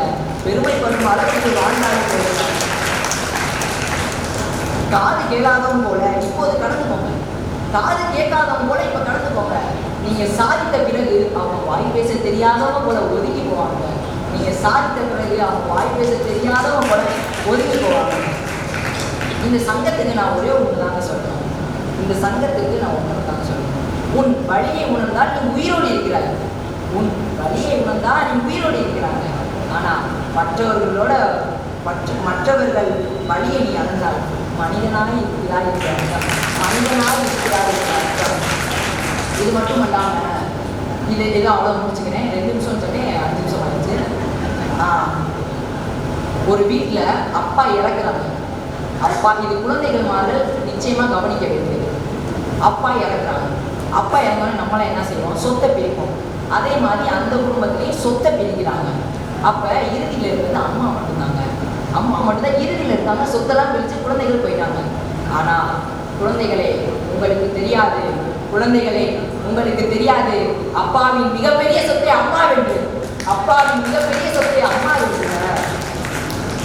Smile when you heart hurts, make others smile when their hearts hurt. உன் மனம் வலிக்கும் போது சிரிங்க. உன் மனசு வலிக்குதா சிரிங்க. பிறர் மனம் வலிக்கும் போது சிரிக்க வைங்க. He will smile at you today. He will bend to be like you tomorrow. இன்னைக்கு உன்னை பார்த்து சிரிப்பாங்க. நாளைக்கு உன்னை மாதிரி ஆகணும்னு நினைப்பாங்க. நாளைக்கு உன்னை மாதிரி ஆகணும்னு நினைப்பாங்க என்று கூறி அடுத்தவன் சாதி என்னவென்று பார்க்காதீங்க. அவன் என்ன சாதிச்சான் என்று பாருங்க. அப்படி கேட்கிறான் சாதிப்பவன் அதிகமாவான், சாதிக்காக இருப்பவன் அவமானப்படுவாங்க. என்னுடைய வெற்றி கதையை கூட சொல்லி நான் முடிச்சுக்கிறேங்க. ஒரு முறை வந்தால் அது ஆசைங்க. பல முறை நினைவில் வந்தால் அதுதாங்க லட்சியம். அந்த லட்சிய பாதையோட பயணிங்க. விழுந்து விடுவேன் என்பது அலட்சியம். விழுந்து விடுவேன் ஐயோ அப்படின்ற அலட்சியம். விழுந்தாலும் எழுந்து விடுவேன் என்பதை லட்சியம். என்று நினைத்து உங்களுடைய பாதையை தொடருங்கள். முடியாது என்பது மூட நம்பிக்கை, முடியுமா என்பது அவநம்பிக்கை, முடியும் என்பதை தன்னம்பிக்கை என்று கூறி இது போல அன்னைக்கு ஒரு 3 நாட்களுக்கு முன்னாடி தான் நம்முடைய கிறிஸ்துவ நலச்சங்கத்தின் தலைவர் ஸ்டாலின் சாயராஜையாவை சந்திச்சேன். அப்போ அவர் சொன்னார், கேட்டேன், ஐயா உங்களுடைய குறிப்பை கொடுங்கய்யா, நான் ஏதாவது சொல்கிறேன் ஐயா. அப்போ அவர் ஒரு வார்த்தையாக சொன்னாங்க, எனக்கு புகழ்ச்சிகள் வேண்டாம், எனக்கு புகழ்ச்சிகள் வேண்டாம், என்னை படைத்த இறைவன் ஒருவனுக்கே என்னுடைய புகழ்ச்சிகளும் என்னுடைய பெருமையும் சொன்ன மனிதன் அவர்கள். அதனால் இந்த இடத்துல ஸ்டாலின் சாயராஜ் ஐயாவுக்கு நன்றியை கூறி, இதே போல அடுத்த நிகழ்விலும் எனக்கு பேச வாய்ப்பளித்தீர்கள் என்று நம்பி பேச வாய்ப்பளித்து பேச விட்டு அமைதி காத்து ஒத்துழைத்த அனைத்து பேரும் கை தூக்கி வணங்குவதை நல்ல வழக்கம், அதுவே எனது வழக்கம், தமிழே எனது முழக்கம். பேசி முடித்தேன். வணக்கம். ஒரு சிறப்பு நிகழ்ச்சி தான் இங்கே நடந்துச்சு. என்ன பார்த்தீங்கன்னா, இந்த பையனுடைய அப்பா வந்து அவருடைய முகத்தை நான் கவனிச்சுட்டே இருந்தேன். அப்போ கவனிக்கும் பொழுது எனக்கு ஒரு குரல் ஞாபகம் சாட்டேன். தந்தை மகன் காட்டும் நன்றி, இவன் தந்தை எண்ணூற்றால் பொருள் எனக்கு முதல் பாவம் அவருடைய ஆர்வம் பார்த்து இந்த தம்பிக்கு கொண்டாடி அளித்த திரு ஆரோக்கியசாமி அவர்களை என்னோடு அழைக்கின்றேன். நினைவு பரிசு வழங்க திருமதி ஜே அமளி அவர்களை அழைக்கின்றேன். அன்பின் பகிர்வு என்ற இதை அன்பு அப்பாவுக்குனால ஒரு பேரன்பு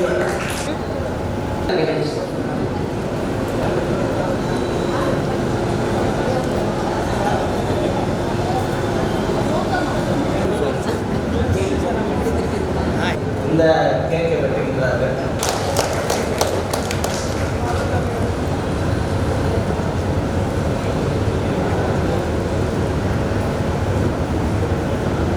இங்க நம்ம எல்லாரும் எம்மதமும் சம்மதம் என்ற நிலைப்பாட்டிலே இருக்கின்றோம்.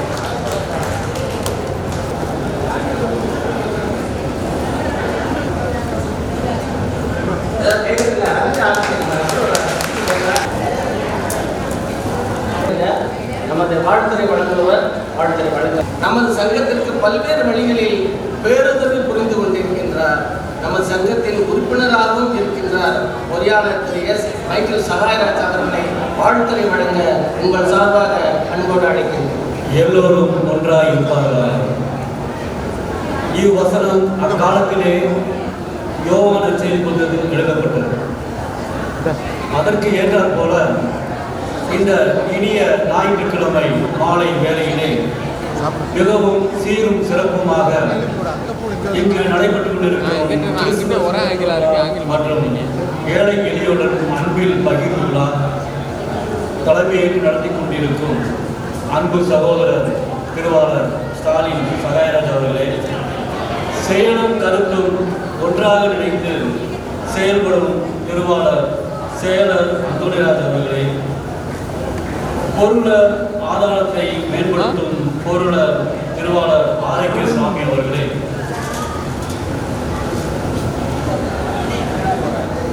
துணைத் தலைவர் திருவாளர் அந்தோணிமுத்து அவர்களே, துணை செயலாளர் திருமதி அம்மணி அவர்களே, சிறப்பு விருந்தினராக கலந்து கொண்டிருக்கும் பசேபியல் இல்ல தலைவி அருண் சகோதரி மெர்சி அவர்களே, மற்றும் உறுப்பினர்கள் அனைவருக்கும் அன்பு, பகிர்வு, மகிழ்வு என்ற முத்தாய்ப்பு உள்ளது எனவே நான் நம்புகிறேன். இல்லை என்றால் இந்நிகழ்வு வருடா வருடம் இது நடைபெறுமா? ஏழை எளிய மக்களோடு அன்பின் பகிர்வு மகிழ மிகவும் பொறுமையுடன் பணிபுரிந்து வருகிறோம். இந்த தலைவர்கள் அனைவருக்கும் என்னுடைய அன்பான வாழ்த்துக்களை தெரிவித்துக் கொள்கிறேன். இவர்களின் நோக்கமே கிறிஸ்தவ மக்கள் மற்றும் அல்லாது பொதுவான மக்களுக்கு, ஏழை எளியவர்களுக்கு, அதாவது சாதி, ஏழை, பணக்காரன் என்ற எந்த பாகுபாடும் இல்லாமல் இவர்கள் சிறந்த வழிகாட்டியாக இருந்து நிகழ்வை நடத்தி கொண்டு வருகிறார்கள். ஏழைகளுக்கும் இல்லாதவர்களுக்கும் மிகவும் பொருளுதவியும் பண உதவியும் செய்து கஷ்டப்படும் மக்களை இவர்கள் நல்வழியில் நடத்தி கொண்டு வந்திருக்கிறார்கள்.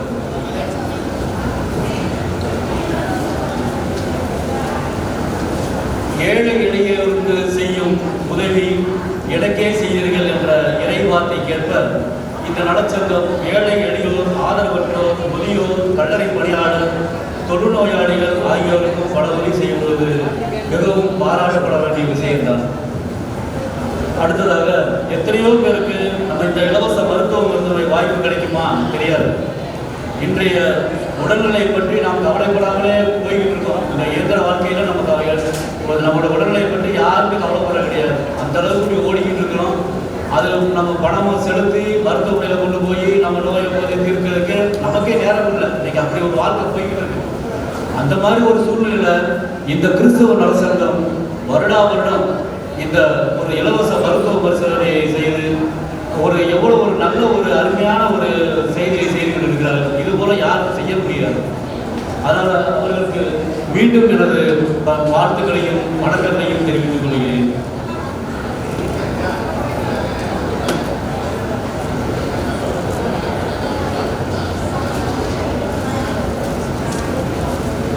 யோவான் நற்செய்தி வசனம் 2 அதிகாரம் 26 கூறப்பட்டது போல என் ஜனங்கள் ஒருபோதும் வெட்கப்படுவதில்லை என்பதற்கு ஏற்ப யாருக்காகவும் எவருக்காகவும் நீங்கள் கவலைப்பட வேண்டாம், வெட்கப்படவும் வேண்டாம். தொடர்ந்து நீங்கள் வருடா வருடம் இந்த நிகழ்ச்சியை நடத்த வேண்டும் என்பது என்னுடைய ஆசை.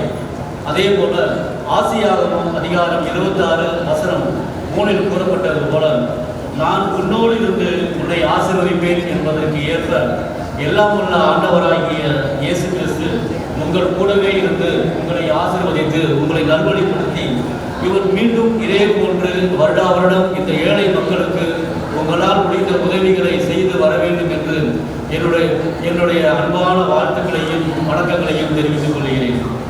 இறுதியாக மாற்றம் ஒன்றே மாறானது, மாற்றம் மட்டுமே ஒன்றே நமது வாழ்வில் நிலையானது. அந்த மாற்றங்களுக்கு ஏற்ப நம்மை நாம் மாற்றிக்கொள்ளும் திறனே நமது வெற்றியை தீர்மானிக்கிறது. ஆமாம், மாற்றம் மட்டுமொன்றே நமது வாழ்வில் நிலையானது. அந்த மாற்றங்களுக்கு ஏற்ப நம்மை மாற்றிக்கொள்ளும் திறனே நமது வெற்றியை தீர்மானிக்கிறது என்ற கருத்தை முன்வைத்து அனைவருக்கும் கிறிஸ்துமஸ் புது மற்றும் புதுவருட வாழ்த்துக்களை தெரிவித்துக் கொண்டு வாழ்த்துக்களுக்கு தொடங்கிய இதை அழைத்ததற்கு நன்றி கூறி விடைபெறுகிறேன். நன்றி, வணக்கம்.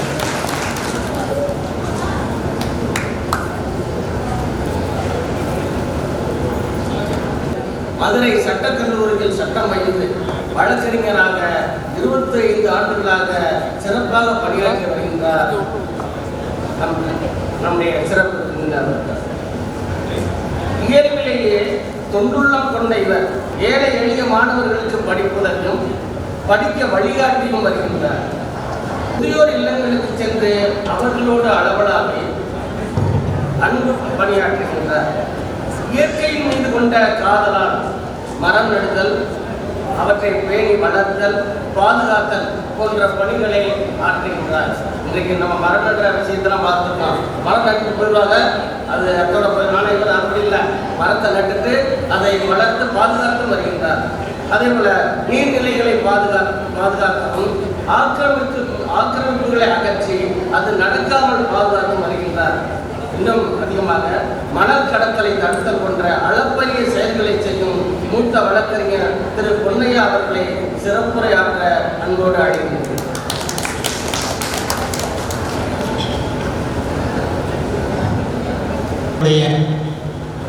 அன்பான மாலை வணக்கங்கள். இங்கு அமர்ந்திருக்கும் என்னுடன் மேட்டில் அமர்ந்திருக்கும் சான்றோர்கள், எங்களுடைய சகோதரி மற்றும் இந்த விழாவிற்கு வந்து சிறப்பித்துக் கொண்டிருக்கும் உங்கள் ஒவ்வொருவரையும் கிறிஸ்துவ நலச் சங்கத்தின் சார்பாக மீண்டும் ஒரு முறை வரவேற்பதில் மிகுந்த உளமான மகிழ்ச்சி அடைகின்றேன். எல்லாரும் நல்லா இருக்கீங்களான்னு கேட்டபோது நல்லா இருக்கீங்கன்னு சொன்னீங்க. அந்த முகத்திலே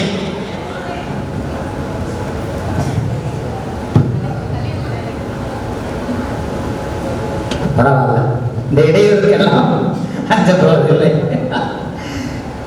உங்களுடைய அந்த முகங்களை பார்க்கும் பொழுது ரொம்ப மகிழ்ச்சியாக இருக்கு.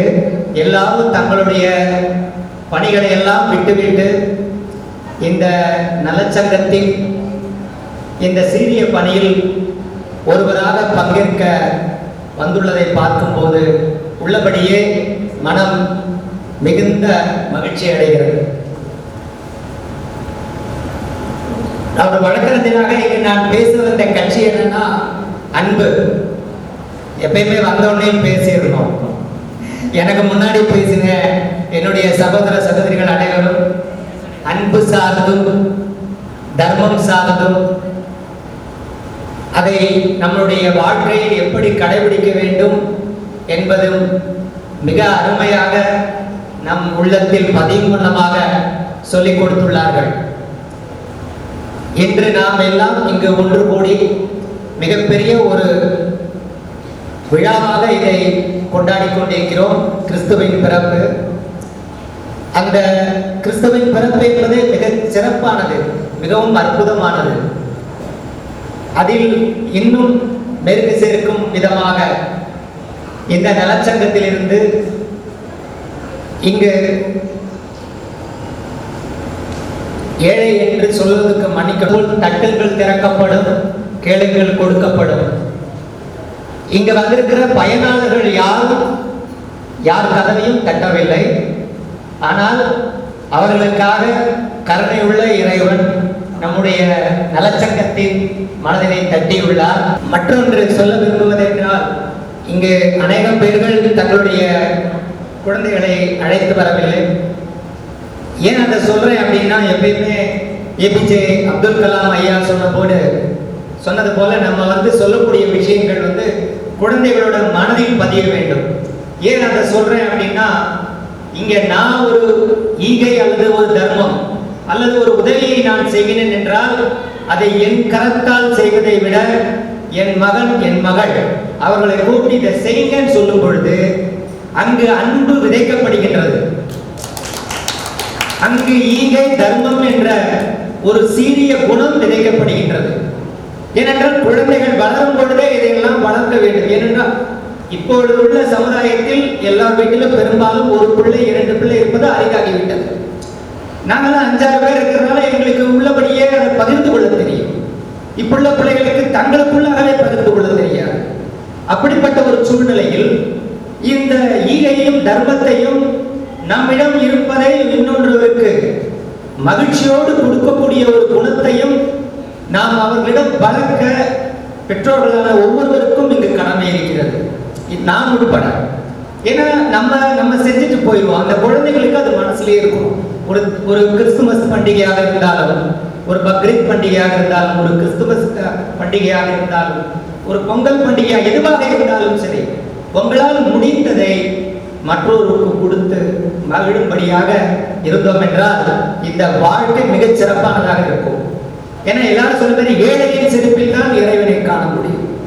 நீங்கள் இறைவனை காண வேண்டும் என்றால் நாம அதை யாருக்கு என்ன உதவி தேவை என்று புரிந்து தகுந்த நேரத்தில் செய்யும் பொழுது அவர்கள் முகத்தில் வரக்கூடிய மகிழ்ச்சி, இன்பம், அந்த ஒரு ஆனந்த கண்ணீர் இருக்கு பார்த்தீங்களா, அதுல கண்டிப்பாக நீங்கள் இறைவனை காண்பீர்கள். நம்ம இறை தொண்டும் செய்ய வேண்டியதுதான். இறை தொண்டு செய்யாமல் இருக்க முடியாது. நம்மளுடைய திருப்பணிகளுக்கு பணம் கொடுக்க முடியாமல் இருக்கும், எல்லாமே செய்ய வேண்டும். இருந்தாலும் கூட அதனோடு சேர்த்து நம்ம பிள்ளைகளுக்கு நாம் சொல்லிக் கொடுக்க வேண்டிய விஷயம் என்னவென்றால், இந்த தர்மம், இந்த ஈகை இன்னொருவருக்கு கொடுத்து பழகுங்கள். ஏன்னா வாங்குறதுல இல்ல சந்தோஷம், கொடுக்கறதுல தான் இருக்கு சந்தோஷம். நீங்க கொடுத்து பாருங்க. யாராவது ஒருவர் உங்களுக்கு தேவையோடு வரும் பொழுது அவங்கிட்ட நீங்க கொடுத்து பாருங்க, ஐயா நல்லா இருக்கணும், நீ மகராசனா இருக்கணும். அந்த உதவி அவங்களுக்கு மிகப்பெரியதாக இருக்கும். எனக்கு 500 1000 மிக சாதாரணமாக தெரியலாம். ஆனால் அது அத்தியாவசியமாக தேவைப்படும் பொழுது, ஏன்னா நான் சமுதாயத்தோடு ஒன்றி இருக்கும் பொழுது, பல்வேறு தரப்பு மக்களை சந்திக்கும் பொழுது, ஒரு இங்க உதவி அப்படின்னு ஒண்ணு இல்லை. நான் முதலே சொன்ன மாதிரி நம்மளுடைய நலச்சங்கம் போன்று பல்வேறு சங்கங்கள், பல்வேறு மனிதர்களை இறைவன் எப்பொழுதும் தட்டிக்கொண்டே இருக்கிறார். மரம் வச்சவன் தண்ணி விடுவான்னு சொன்னது சும்மாவே கிடையாது. நம்மளை எல்லாம் படைத்த இறைவன் இந்த நலச்சங்கத்தை போன்று, இதில் உள்ள உறுப்பினர்களை போன்று, இங்கு அமர்ந்துள்ள நல்லுள்ளங்களை போன்று எத்தனையோ பேரை நம்மளை சுற்றி படைத்துள்ளார். அவர்கள் ஒவ்வொருவரும் இறைவன் படைத்த மற்றொருவருக்கு உதவுவதில் தான் சிறப்பு. அதனால அந்த பண்பை நம்ம நல்லா கற்றுக்கணும். நம்ம பிள்ளைகளுக்கு அதை சொல்லிக் கொடுக்கணும். அதற்கு அடுத்தாப்புல ரெண்டாவது இங்க நான் பார்த்த ரெண்டு மனம் நெகிழ்ச்சியான விஷயம்.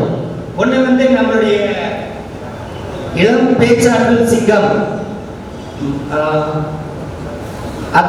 அப்துல் ரஹ்மான் அவர்கள், அப்துல் ரஹ்மான் அவர்கள், அவருடைய தந்தைக்கு நான் இங்க நன்றி சொல்ல கடமைப்பட்டிருக்கேன். என்னன்னா இது சாதாரண கிடையாது. என்னுடைய வேலைகளை எல்லாம் நான் போட்டுட்டு, என்னுடைய பணிகளை எல்லாம் போட்டுட்டு என் பையன் பேசுறதுக்கு நான் கூட்டிட்டு போனோம்.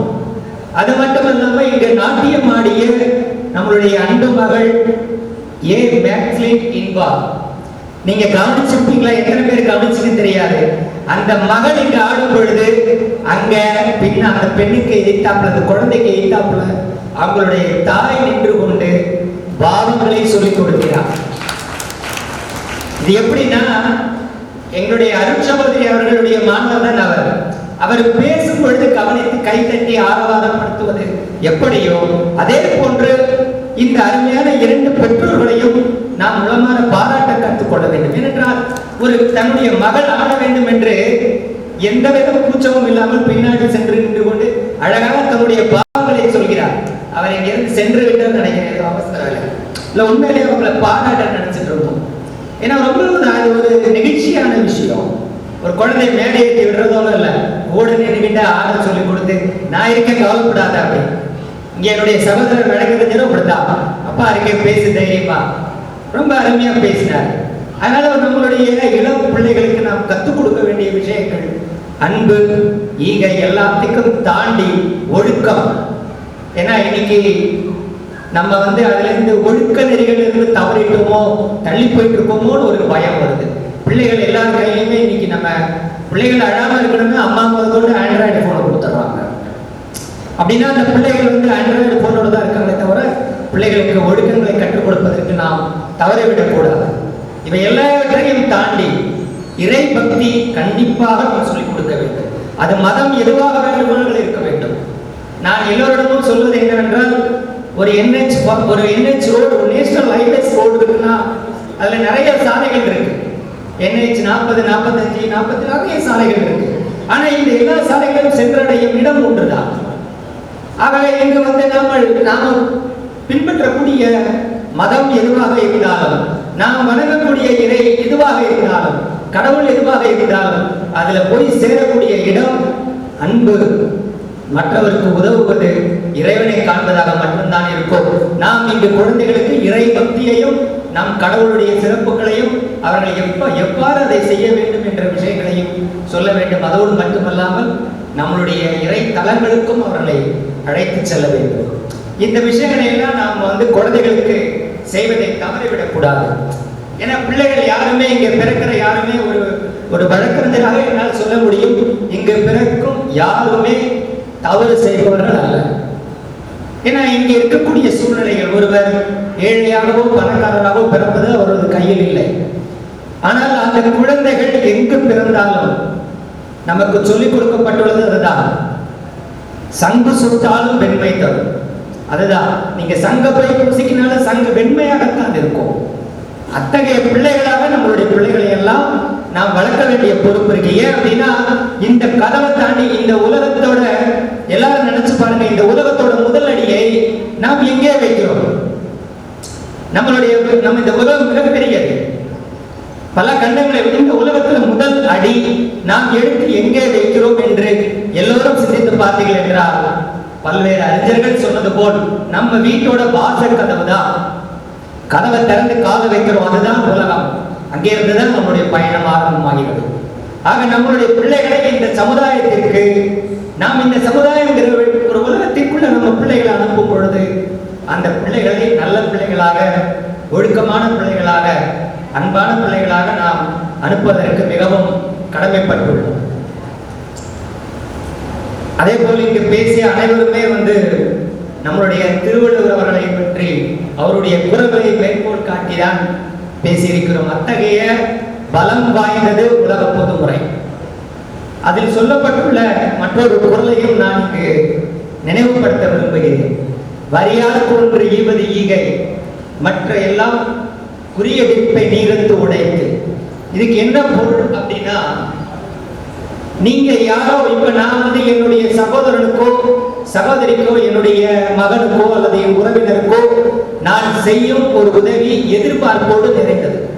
இன்னைக்கு நான் அவருக்கு ஒரு தேவை, இன்னைக்கு நான் கிறிஸ்துமஸுக்கு ட்ரெஸ் எடுத்து கொடுத்தேன்னா அடுத்த தரம் அவர் எனக்கு எடுத்து கொடுப்பாருங்கிற ஒரு எதிர்பார்ப்பு. இந்த எதிர்பார்ப்பு இல்லாமல் செய்வதுதான் ஈகை. அதற்கு சிறந்த எடுத்துக்காட்டாக நம்மளுடைய கிறிஸ்தவ நலச்சங்கத்தை என்னால் சொல்ல முடியும். ஏன்னால் இங்க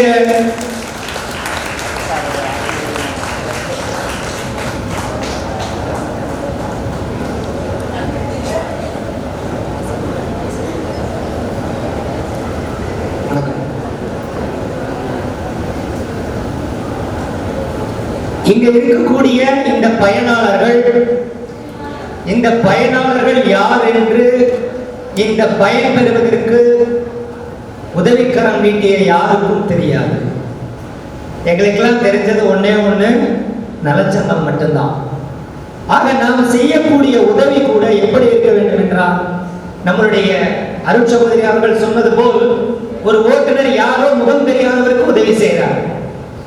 அவர் அவ்வளவு நிறைவாக இருக்கிறார், இறைவனோட அருளை பெறுகிறார். அப்படி என்று சொன்னால் இங்க இருக்கின்ற 200 பேர்களுக்கும் முகமே தெரியாமல் நாம் எல்லாம் முன்வந்து இந்த நிகழ்ச்சியில் பங்கெடுத்துக் கொண்டு நாம் எல்லாம் உதவி செய்கிறோம் என்று சொன்னால் அதுதான் உண்மையிலேயே ஒரு உதவியாக, ஒரு ஈகையாக, ஒரு தர்மமாக நாம் நினைக்க முடியும். அது மட்டும் அல்லாமல் நாம் செய்கின்ற செயல்கள் மற்றவர்களை புண்படுத்தாமலும் மற்றவர்களை காயப்படுத்தாமலும் அனைவருக்கும் மகிழ்ச்சி தரக்கூடியதாக இருக்க வேண்டும். இந்த கிறிஸ்தவ நலச்சங்கத்தின் பணிகள் தொடர்ந்து நடக்க வேண்டும். ஒவ்வொரு ஆண்டும் இவர்கள் மேலும் மேலும் இன்னைக்கு 200 பேருக்கு செஞ்சிருக்காங்க. நாளைக்கு இவங்க இன்னொரு அடுத்த தடவை செய்யும் பொழுது இன்னொரு 400 பேருக்கு செய்யணும்னு நினைக்கிறேன். ஏன்னா எப்பயுமே நல்ல காரியம் செய்வதில் நம்ம போட்டி போடணும், நல்ல காரியம் செய்வதில் பொறாமப்படணும். அவர் இவ்வளவு செஞ்சிருக்காரு, நான் இவ்வளவு தூரம் செய்யணும், பொறாமப்படணும். இன்னொரு அறிவை பார்த்து பொறாமைப்படணும். எதை பார்த்து பொறாமைப்படக்கூடாது என்றால் அவனுக்கு இருக்கிறதே எனக்கு இல்லையே என்று நினைக்கக்கூடாது. இந்த மாதிரி நல்ல விஷயங்களுக்கெல்லாம் ஒரு போட்டியும் ஒரு பொறாமையும் இருக்க வேண்டும். அப்பொழுதுதான் இன்னும் இந்த சங்கத்தின் செயல்பாடுகளும் இங்க இருக்கின்ற உறுப்பினர்கள் இன்னும் உத்வேகத்தோடு எல்லாருக்கும் இதை செய்ய முடியும்னு நினைக்கிறேன். எல்லாத்துக்கும் முற்றாய்ப்பாக ஒண்ணு சொல்ல விரும்புறேன். நம்மளுடைய கடவுள் மிகவும் கருணையை நிறைந்தவர், மன்னிப்பு என்பது உலகத்திற்கே ஒரு எடுத்துக்காட்டாக இருந்தவர். இன்னைக்கு நம்மளுக்கு நிறைய பேருக்கு, ஈவன் நம்ம வீட்டு குழந்தைகளுக்கு கூட ஒரு பெரியவரிடம் ஏதேனும் தவறு செய்துவிட்டால் மன்னிப்பு கேட்க வேண்டும் என்ற மனம் வருவதில்லை. அவங்க செஞ்சது சரிதான் கடைசி வரை இருப்பாங்க. ஆக ஒரு மன்னிப்பு கேட்பது கூட மிகப்பெரிய ஒரு மனதோட மிகப்பெரிய உச்சநிலை. ஏன்னா என்னுடைய தவறை உணர்ந்து நான் மன்னிப்பு கேட்கிறேன்னு சொன்னா அது மிகப்பெரிய நிலை. அவ்வாறு அவர்களுக்கு கேட்க தெரியாவிட்டாலும் கூட நம்மளுடைய அன்பிற்குரிய கடவுளை போல் அவர்களுக்காக நாம் மன்னிப்பு கேட்க வேண்டும் என்பதையும் நான் இந்த இடத்தில் வலியுறுத்திக் கொள்கிறேன். ஏனென்றால் தனக்கு முள் கிரீடம் சூட்டியவர்களுக்கு கூட இறைவனிடத்திலே மன்னிப்பு கேட்ட ஒரு கருணை நிறைந்த ஒரு கடவுள். ஆக நாம் எல்லோரும் நான் சொன்னது போல் நம்ம பிள்ளைகளுக்கு நல்ல ஒழுக்கங்களையும் நல்ல விஷயங்களையும் சொல்லிக் கொடுப்போம். நம்மிடம் இருப்பதை மற்றவர்களோடு கொடுப்போம், பகிர்ந்து கொள்வோம், எல்லோரும் மகிழ்ச்சியாக இருப்போம். இங்க இருக்கிற அனைவருக்கும் நான் ஃபாதருக்கு முன்னாடி சொல்லிக்கிறேன், சாரி, எல்லோருக்கும் என்னுடைய கிறிஸ்துமஸ் நல்வாழ்த்துக்கள். இந்த வாய்ப்பை கொடுத்த இந்த சங்கத்திற்கு, என்ன நிறைய வேலைகள் இருந்தாலும் கூட இவங்க இவ்வளவு பெரிய நல்ல காரியம் செய்யும் போது கண்டிப்பாக இதில் எவ்வளவு சிரமங்கள் இருந்தாலும் பங்கெடுத்துக்கணும்னு வந்தேன். உங்களை எல்லாம் பார்த்து இதில் பங்கெடுக்க மன நிறைவோடு நான் இந்த இடத்துல இருந்து செல்வேன்கிறதுல உறுதியாக சொல்லிக்கிறேன். வாய்ப்புக்கு ரொம்ப நன்றி, வணக்கம். மிக அருமையாக அறிவுரைகளையும் அறவுரைகளையும் சொல்லியிருக்கின்றார். அதே நேரத்தில் இங்கு ஒரு விஷயத்தை பதிவு பண்ணியிருக்கின்றார். உங்கள் பிள்ளைகளை கொண்டு நீங்கள் மற்றவர்களுக்கு உதவி செய்யுங்கள், அவர்களை வைத்து கொடுங்கள் என்று பதிவு செய்திருக்கின்றார். உண்மையிலேயே வரவேற்க தகுந்த ஒரு அருமையான செய்தியாக இருக்கின்றது. அவருக்கு நன்றி கூறும் முகத்தான் அந்தோணி முத்து அவர்கள் முன்னாடி அணிவித்து அவர்களை மதிப்பிக்கின்றார்கள். நினைவு பரிசை கேபிரட்டு அவர்கள் வழங்குகின்றார்கள்.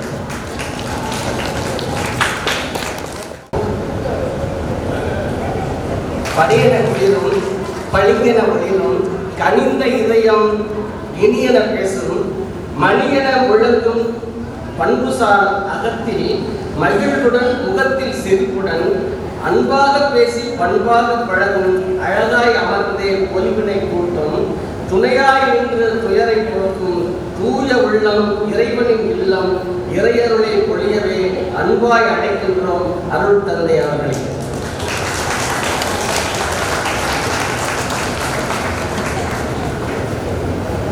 கிறிஸ்துமஸ் விழாவை பகிர்வும் விழாவை மகிழ்ச்சியோடு கொண்டாடி கொண்டிருக்கக்கூடிய உங்கள் அனைவருக்கும் இந்த வேளையிலே மாலை வணக்கத்தை மகிழ்ச்சியோடு தெரிவித்துக் கொள்கிறேன். குடியினை இந்த மேடையில் அமர்ந்திருக்கக்கூடிய அனைவருக்கும் சிறப்பாக அருள் சகோதரி மற்றும் சிறப்பு விருந்தினர்களாக வருகை தந்துள்ள அனைவருக்கும் எனது முதற்கண் மாலை வணக்கத்தோடு இந்த வேளையிலே அவர்களை மகிழ்ச்சியோடு நான் மிக்க மகிழ்ச்சி அடைகின்றேன். கரவணி எழுப்பு அருள் சகோதரி மற்றும் வழக்கறிஞர் மற்றும் இங்கே வருகை தந்திருக்கக்கூடிய அனைத்து சிறப்பு விருந்தினர்கள் மற்றும் கிறிஸ்துவ நலச்சங்கத்தினுடைய தலைவர் செயலர் பொருளர் மற்றும் இங்கே கூட இருக்கக்கூடிய அனைத்து பொறுப்பாளர்கள் மற்றும் உறுப்பினர்கள் அனைவரையும் இந்த நேரத்திலே மனதார பாராட்டுவதில் நான் மிக்க மகிழ்ச்சி அடைகின்றேன். கிறிஸ்துமஸ் விழா என்பது அன்புக்குரியவர்களே, இது கொடுப்பதன் விழா. கொடுப்பதன் வழியாக நாம் பெறக்கூடிய ஒரு மகிழ்ச்சியின் விழா. கடவுள் கொடுத்தார் என்று கடவுளின் படைப்பாக நாம் இருக்கின்றோம். எனவே படைப்பாகிய நாம் இறைவன் கொடுத்ததை நாம் பிறருக்கு நாம் கொடுக்கின்றோம். இவை அனைத்தும் கொடுத்தல் விழா.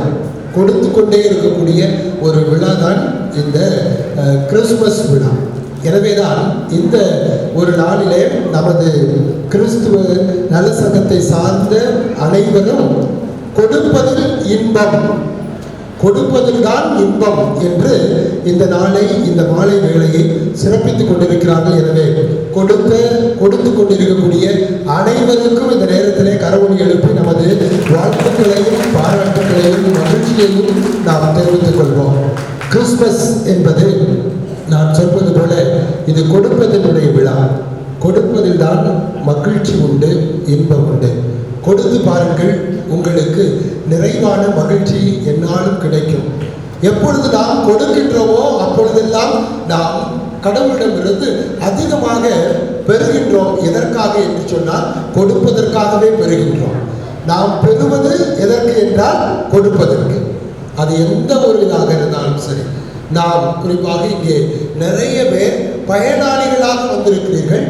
இந்த நாளிலே இந்த சகோதரர்கள், இந்த சகோதரிகள், இந்த சங்கத்தை சார்ந்த கிறிஸ்துவ நலசங்கத்தை சார்ந்தவர்கள் கிறிஸ்துவ மதிப்பீடுகளோடு விழுமியங்களோடு தங்களிடம் உள்ளதை, தாங்கள் பெற்றதை பிறருக்கு கொடுப்பதற்காக இங்கே வந்திருக்கிறார்கள். அவர்களுடைய முகத்திலே, அவர்களுடைய இந்த நிகழ்ச்சியில ஒரு பெரிய ஒரு மகிழ்ச்சி, ஒரு பெரிய ஒரு ஆனந்தம் அவர்கள் உள்ளத்தில் இருப்பது போல இங்கே குழுமி இருக்கக்கூடிய அனைத்து சகோதர சகோதரிகளும் நீங்களும் கொடுக்கலாம். நீங்களும் கொடுக்கலாம். எப்படி என்றால், நீங்கள் வாங்கினோட்டி உங்கள்கிட்ட பக்கத்தில் இருக்கவங்கள்ட்ட கொடுத்தீங்கன்னா போதும். நீங்கள் என்ன வாங்க போறீங்கன்னு உங்களுக்கு தெரியாது. ஆனால் நீங்கள் என்ன செய்யலாம்? வாங்கிட்டு பக்கத்தில் இருக்கவங்கள்ட்ட கொடுக்கலாம். பக்கத்தில் இருக்கவங்கள்ட்ட கொடுக்கும் பொழுதே அவர் என்ன வந்திருக்கோம்? கொடுக்கக்கூடிய அந்த ஒரு பண்பு வந்திருக்கும். ஐயோ, எனக்கு கொடுத்துட்டாங்க, இது யாருக்கு நான் கொடுக்கக்கூடாது, அப்படி இல்லை. இங்கே யாரும் வந்துட்டு உங்களுக்கு பெயர்கள் எல்லாம் எழுதி வச்சுருப்பாங்க, கண்டிப்பாக உங்களுக்கு கொடுப்பாங்க, கிஃப்ட் கொடுப்பாங்க. அப்படி கிஃப்ட் கொடுக்கும் பொழுது இந்த கிறிஸ்துமஸ் விழாவில் நான் பெற்ற அதை நான் பிறருக்கு கொடுக்கிறேன். எனக்கு பக்கத்தில் இருக்கவங்களுக்கு கொடுக்குறேன். மற்றவர்களுக்கு, இங்கே வந்திருக்கக்கூடிய பயனாளிகளுக்கு நான் பெற்றதை நான் கொடுப்பதன் வழியாக நீங்கள் இன்னும் அதிகமாக பெறுவீர்கள், இன்னும் மிகுதியாக பெறுவீர்கள். எனவே இங்கே யாரும் வந்துட்டு ஐயோ நாங்கள் வாங்க வந்திருக்கோம், நாங்கள் வந்துட்டு கொடுக்கறத வாங்க வந்திருக்கோம் அல்லது பெற வந்திருக்கிறோம், அப்படி அல்ல. பெற்றவர்களாகிய நீங்கள் கொடுக்கணும்.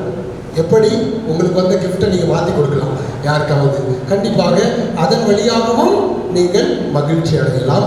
அந்த பேரின்பம், அந்த பேரானந்தம் இன்றும் என்றும் உங்களுடைய வாழ்க்கையிலே அது நிலைத்து நிற்கக்கூடிய ஒன்றாக இருக்கும்.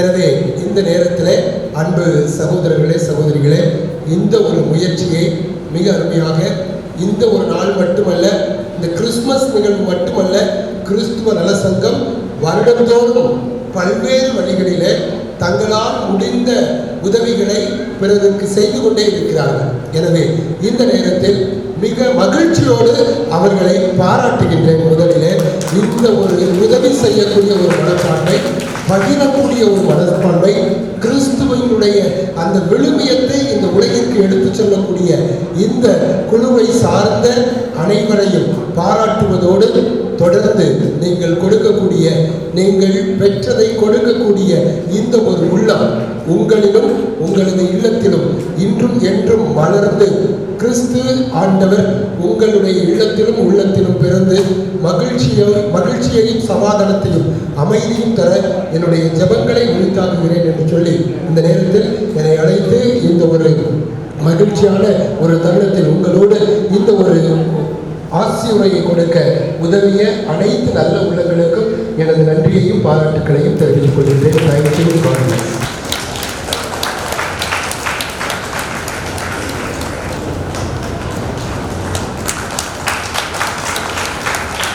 தேங்க்யூ. உண்மையிலே இந்த கிறிஸ்துவ நலச்சங்கம் பிளஸ் சிஎன்எஸ் நண்பர்கள் குழு இணைந்து செய்யக்கூடிய இந்த விழாவிலே நமது பங்கு தந்தை அவர்கள் ஆண்டவர் அவர் மூலியமாக ஒரு பெரிய ஆலயத்தை புதூர் பகுதியிலே கட்டி கொண்டிருக்கிறார். எல்லாருக்கும் தெரியும், புதூர் ஊர்தனை திருத்தலம் மிகவும் சிறப்பாக. நம்ம முன்னாடி இருந்த சர்ச்சை நீங்க பார்த்திருப்பீங்க. இப்ப பாத்தீங்கன்னா வானுயர்ந்து நிற்கக்கூடிய அந்த ஆலயத்தினுடைய பெரிய பொறுப்பை எடுத்து ஆண்டவர் அவரை கொண்டு பயன்படுத்தி செய்து கொண்டிருக்கிறார். அவர் சொன்னது போல, பொன்னையா சார் சொன்னது போல, கொடுங்கள் என்று சொன்னபடியே இந்த கிறிஸ்துவ நலச்சங்கம் சிஎன்எஸ் நண்பர்கள் குழு சார்ந்து நாங்கள் தந்தையருடைய கருத்தில் 1 லட்சம் ரூபாயை இந்த ஆலய பணிக்காக காணிக்கையாக சமர்ப்பிக்கிறோம். தலைவர் இதுக்கான எல்லா முயற்சிகளையும் எடுத்து இந்த விழாவில் இந்த கட்டாயம் தந்தையுடைய கருத்தில் கொடுக்க வேண்டும் என்று ஆசைப்பட்டு இப்பொழுது அவர் சொன்னது போல ஆண்டவருடைய வார்த்தை நிறைவேறுமாறு இந்த 1 லட்சம் ரூபாயை நாங்கள் காணிக்கையாக வழங்குகிறோம். நன்றி.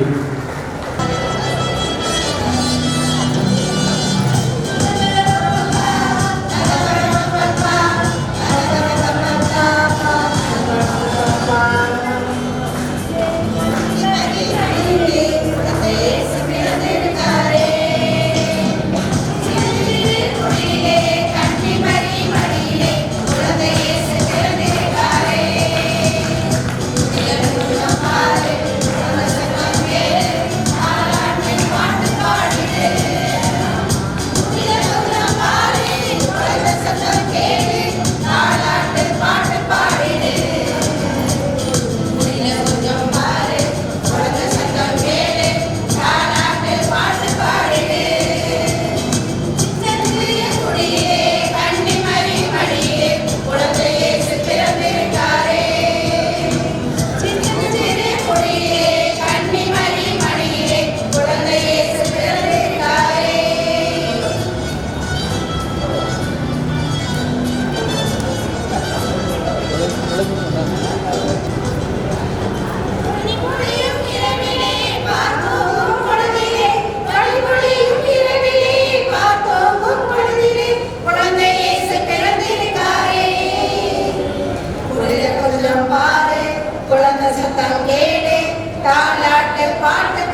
திருவருகைக்காக 3ஆம் ஞாயிற்கு வந்திருக்கோம். இந்த ஞாயிறு என்ன ஞாயிறு தெரியுமா? மகிழ்ச்சி வாரம். நம்மளுடைய மகிழ்ச்சியை பயனாளர்களோடு நாம் கலந்து அவர்களுக்கு தெரியப்படுத்திக் கொள்கிறோம். முதலில் மூவரு இறைவனுக்கு நாம் நன்றி கூறுவோம். ஆசியுரை வழங்கிய நமது பாசமிகு பங்கு தந்தையை பற்றி நிறைய சொல்லிக்கிட்டே போகலாம். நேரமின்மையை கருதி ஒரு சில வார்த்தைகளை சொல்கிறேன். வந்ததுலேருந்து அவர் ஒரே சுறுசுறுப்பாக தான் இருக்கிறாரு. இன்னைக்கு அவரை பிடிக்கிறதே ரொம்ப கஷ்டம். நம்ம பங்குல வடக்கு வட்டார அளவில் கேரல்ஸ் விழா நடக்குது. 2 பகுதிகளில் கேரல்ஸ் வர போகிறாங்க. அது வேறு பூச வேறு நடக்குது. இதெல்லாம் தாண்டி நம்ம அழைத்தது நம்மளுடைய அன்பான அழைப்பை ஏற்றுக்கொண்டு அவர் வந்திருக்கிறாரு. அவர் நம்ம ஆலயத்தை கட்டுமானப்படியே மிக சிறந்த முறையில் செஞ்சுட்டு வர்றாரு. அது மட்டுமல்ல, ஆன்மீகத்தில் சிறிதளவு கூட குறை இல்லாமல் ஞாயிற்றுக்கிழமை 6 பூசை நடத்துகிறாங்க. 7 பூசையாக கலாச்சாரத்தை மன்னிக்கவும். மொத்தம் 8 திருப்பலிகள் நிறைவேற்றாங்க. இது போக பசலிக்கா என்ற பேராலயத்தில் நடக்காத திறந்தோறும் 11 மணி பூசையை எல்லாரும் பயனுள்ள வகையில் பங்கேற்க நமது தந்தை அவர்கள் விண்ணக வாழ்வுக்கு நம்மளை இட்டு செல்வதற்கு மன்னகம் மட்டுமல்ல, அதை நமக்கு செவ்வையாக பயன்படுத்தி வருகிறார். அவருக்கு நாம் நன்றி சொல்லணும். இல்லை, நீங்கள் எந்த கோயிலையும் பாருங்க, 11 மணிக்கெல்லாம் பூசை இருக்காது. சாயந்தரம் அங்கே ரூம் அடைச்சிட்டு உட்காந்துருப்பாங்க. போனால் நம்ம ஆலயத்தில் பிரகாசம் போட்டு வர வேண்டியதான். இப்படி பல்வேறு இது அவருடைய சிறப்புகளை சொல்லலாம். கடந்த வாரம் அவருடைய அன்பு தந்தை வயது மூப்பின் காரணமாக இறந்து போனாங்க. இறந்து போனால் போன ஞாயிற்றுக்கிழமை நாங்கள் போயிட்டு வந்தோம். அடுத்த நாள் பார்த்தா பாதகம் இருக்கிறார். என்ன பாதகம்? ஒரு துக்க வீட்டில் தந்தை விட்டு வந்துட்டு இல்லை, நம்ம பணியை தொடரும், அதை கடவுள் பார்த்துட்டு போகிறார். அப்போ எத்தகைய பங்கு தந்தையை நமக்கு கொடுத்திருக்கிறார் என்பதை நமக்கெல்லாம் பெருமை. ஆலயப்படி சிறப்பாக நடந்தேறி கொண்டிருக்கிறது. நம்மளால் உதவி செய்ய முடியாதனாலும் ஓத்திரம் செய்யாமல் இருக்கணும். ஏன்னா நம்ம ஒரு வீட்டில் ஒரு கட்டணம் கட்டினா 3 வேலை 4 வேலை நம்ம சமாளிக்க முடியலை. 1500 குடும்பம் இருக்குது. போகிற போக்கில் எதுக்காவது சொல்லிட்டு போயிடுறாங்க. அதையெல்லாம் தாண்டி நமது பங்கு தந்தை சிறப்பாக அதெல்லாம் தட்டி விட்டுட்டு ஆலயம் செய்வதே அப்படி ஏற்கனவே நான் சொல்லியிருக்கேன். இந்த பழைய ஆலயத்தில் சிறுவத்தை இறக்கும் போது 12:30 மணிக்கு நைட்டு சாப்பிடல. நான் போய் வாங்க சிறுவத்தை நான் போய் சாப்பிட்டுவாங்க. அதுக்கு நான் கீழே விடாமல் வச்சுக்கிறேன். இதை திருப்பி புது ஆலயத்தில் கட்டி வைத்த தண்ணி நான் அயர போவதில்லை அப்படின்னு. அப்படிப்பட்ட பங்கு தந்தை நம்ம கிடச்சிருக்காங்க. அதனால் கடவுளுடைய நன்றி சொல்லுவோம். ரொம்ப சொல்லிட்டே போகலாம். இதை நான் சுருக்கமாக முடிச்சுக்கல. இப்போ கிறிஸ்மஸ் விழா வருது. கடந்த வருஷம் வீடுகளை குடியில் வச்சு அழகுபடுத்தினார், நம்மளெல்லாம் பெருமைப்படுத்தினார். இந்த வருஷம் ஒரு மிகப்பெரிய இடம் செஞ்சுருக்காரு. நமக்கு பாஸ்போர்ட் எடுக்க தேவையில்லை, விசா வாங்க தேவையில்லை. நம்மளை பூரா எருசலேமுக்கு அழைத்து செல்றாரு, பெத்லகேமுக்கு. ஆகவே உள்ளார்ந்த எவ்வளவு உணர்வு இருந்தால் நம்மெல்லாம் பெத்லகேமிலே போய் இயேசுவை காண வேண்டும் என்று அவர் சிந்திச்சிருப்பார் என்பதை கருத்தில் கொண்டு அவருக்கு இந்த விழாவில் பங்கெடுப்பதற்காக உங்கள் அனைவருக்கு சார்பாக நன்றியை தெரிவித்துக் கொள்கிறேன்.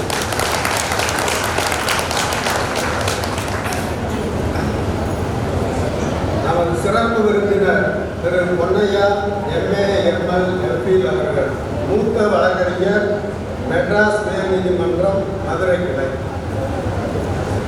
நாங்கள் அவர் போய் விழாவிற்கு அழைக்கும் போது வருவாரா எப்படி என்னன்னு தெரியாமல் இது ஒரு மத நல்லிணக்கமாக நடக்கும் என்று எல்லாம் நிர்வாகத்தோடு நாங்கள் முடிவு பண்ணோம். நாங்கள் சொன்ன உடனே தாராளமாக வர்றதுக்கு முன் வந்தால் உகந்த சிரித்த முகத்தோடு நான் கட்டாயம் வருவேன் அப்படின்னாரு. அதுபோக நமக்கு நிறைய கைதிகளை வாங்கி கொடுத்துருக்கிறாரு.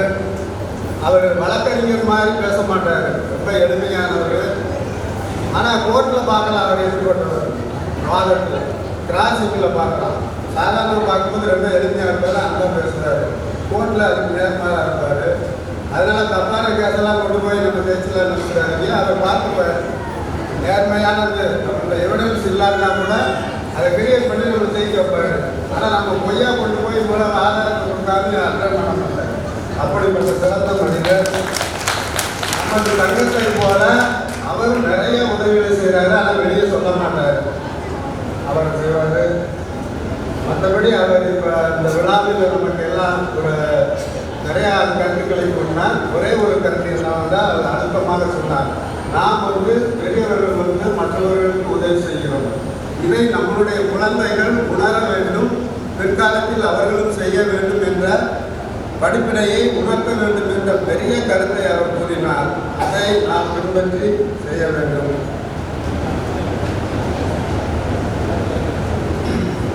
பெறுவதை விட கொடுப்பதில் தான் இன்பம் என்பதை குழந்தைகள் உணர வேண்டும் என்ற கருத்தை நமக்கு அனைவருக்கும் உணர்த்தினார். ஆகவே இன்னும் கூறிக்கொண்டே போகலாம். பேரன்மை காரணத்தினால் அவருக்கு நாம் கிறிஸ்தவ நல சங்கம் சார்பாக கரவொலி எழுப்பி நன்றி.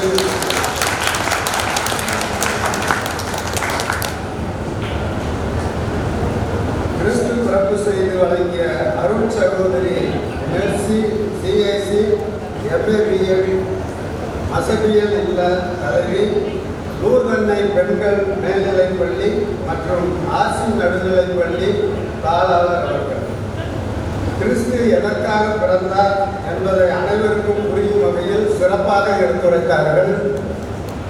அவர்கள் பேசியதை நிறைய கூறலாம், நேரமின்மை கருதி சிறிது கொடுத்தது உங்களுக்கு புரியும் வகையில் சிறப்பாக எடுத்துரைத்தார்கள். கிறிஸ்தவ நலச்சங்கம் பணிகளை பாராட்டி இதுதான் உண்மையான கிறிஸ்துமஸ் விழா என்று ரத்தின சுருக்கமாக கூறி நம்மளை எல்லாம் வாழ்த்தினார்கள். அந்த அருள் சகோதரிக்கு நாம் கிறிஸ்தவ நலச்சங்கம் சார்பாக அனைவரும் தரவு வாழ்த்துறை வழங்கிய engineer Michael Sagayaraj B Tech MBA, இளம்பின் பொறியாளர் அமலாக்கம் விஜிலன்ஸ் செல் DNB மதுரை. இவர் நம்மளுடைய சங்கத்தில் மிகுந்த ஈடுபாடோடு இருக்காரு. எந்த உதவி கேட்டாலும் தாராளமாக உதவி செய்வார். பல்வேறு வகையான நமது சங்கத்துடன் இணைந்து இருப்பவர். நாம் கடந்த செப்டம்பர் மாதம் கேரளா டூர் சென்றிருந்தோம். அதற்கு முன் வடிவம் கொடுத்தவர் அவர்தான்.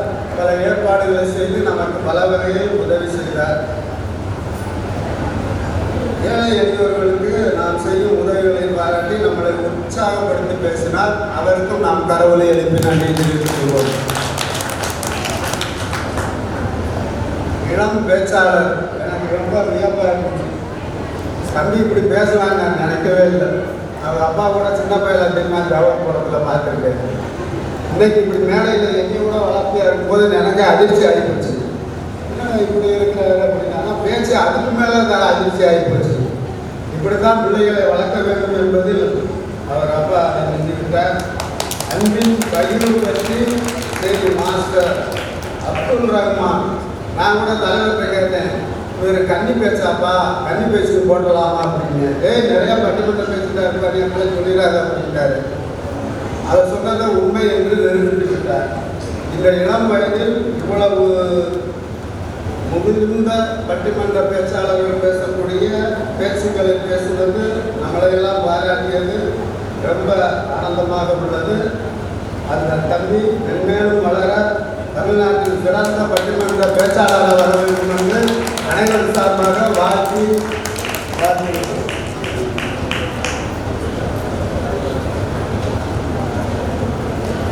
சிறப்பு அழைப்பாளர்கள். இந்த இடத்த வந்து தலைவர் சொன்னார், சங்கத்திலே சிம்பிளாக வச்சுக்கிறோம்ப்பா, போய் மண்டபத்தில் பிடிக்க வேண்டாம், செலவாகணும், அதை கோயிலுக்கு கூட கொடுக்கலாம் அப்படின்னாரு. ஆனால் இருந்தாலும் நாங்கள் அப்படி தான் முடிவு பண்ணியிருந்தோம். அப்புறம் இந்த மண்டபத்துடைய நிர்வாகி அவர்கிட்ட கேட்டோம், இல்லை நீங்கள் தாராளமாக நடத்துங்க அப்படின்னு சொன்னார். ஒரு குழந்தை விளையாட்டு சொன்னார். கடைசியில் பார்த்தா அதையும் நானே கொடுத்துட்றேன்ட்டார். விழாவிற்கு அவர் வரவில்லை, சென்னை ஒரு விஷயமாக போயிருக்கிறார். அவர் கரவொலி எழுப்பி நன்றியை தெரிவித்துக் கொள்வோம். இத்தனை பூசைக்கு இவர் இல்லாட்டினா பாடலே பாட முடியாதுங்கிற அளவுக்கு அவர் பாட்டில் பிரபலமானவர். நான் முதல் பீடத்தை பார்ப்பேன், அப்புறம் அகத்துக்கு பார்ப்பேன், கோயில அவர் இருக்காரு. அப்போ தான் ஒரு மனநிலை ஏற்படும். அந்த அளவுக்கு ஆலய வழிபாடுகளை ஈடுபாடு கொண்டவர். அவரும் நமக்கு சிறப்பு அழைப்பாளர் இருக்கா, அவருக்கு நன்றி தெரிவித்துள்ளேன். பள்ளியின் தலைமை ஆசிரியர் அவருக்கும் நன்றியை தெரிவித்துக் கொள்கிறேன். அடுத்து இன்ஜினியர் கட்டட கான்ட்ராக்டர் கிளைமண்ட் அவர்களுக்கும் நன்றியை தெரிவித்துக் கொள்கிறேன். அடுத்து ஜேம்ஸ் அவர்களுக்கு நன்றியை தெரிவித்துக் கொள்கிறேன். அடுத்து ஜமாலுதீன் அவர்களுக்கு நன்றியை தெரிவித்துக் கொள்கிறேன். கிறிஸ்டோபர் ஸ்டீவன் அவர்களுக்கு நன்றியை சொல்கிறேன். இன்னும் யாராவது பேர்கள் விடுபட்ட அவர்களுக்கு நன்றியை தெரிவித்துக் கொள்கிறேன். இப்பொழுது நமக்கு இந்த நிகழ்ச்சி நிரலை தயாரித்து வழங்கிய ஆசிரியர் வேதமுத்து அவர்களுக்கு பொன்னாடை கொடுத்து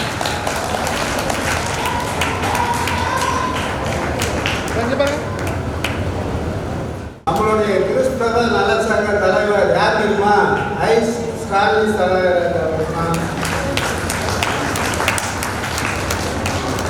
நாங்கள் எழுப்பி கடந்த தடவை சொன்ன மாதிரி எளிமையாக கொண்டாடணும் தான் நினைச்சோம். அவ்வளோதான் அந்த ஆஃபீஸில் போட்டுக்கலாம் சிம்பிளாக அவங்களுக்கு மட்டும் கேட்க வாங்கி நாங்கள் வீட்டுக்கு போயிடலாம் நினைச்சோம். ஆனால் அதை எப்படி சிறப்பாக செய்யணும்னு ஒரே பிடிவாதமாக இருந்தாங்க. மாதா கொடுப்பாங்க, நம்ம எப்படி செய்யலாம்னு சொன்னார். இதை இப்படியும் சொல்லலாம். கல்கத்தா நகரிலே நமது அன்னை புனித மதர் தெரசா அவர்கள் அனாதை இல்லம் நடத்தி வந்தது அனைவருக்கும் தெரியும்.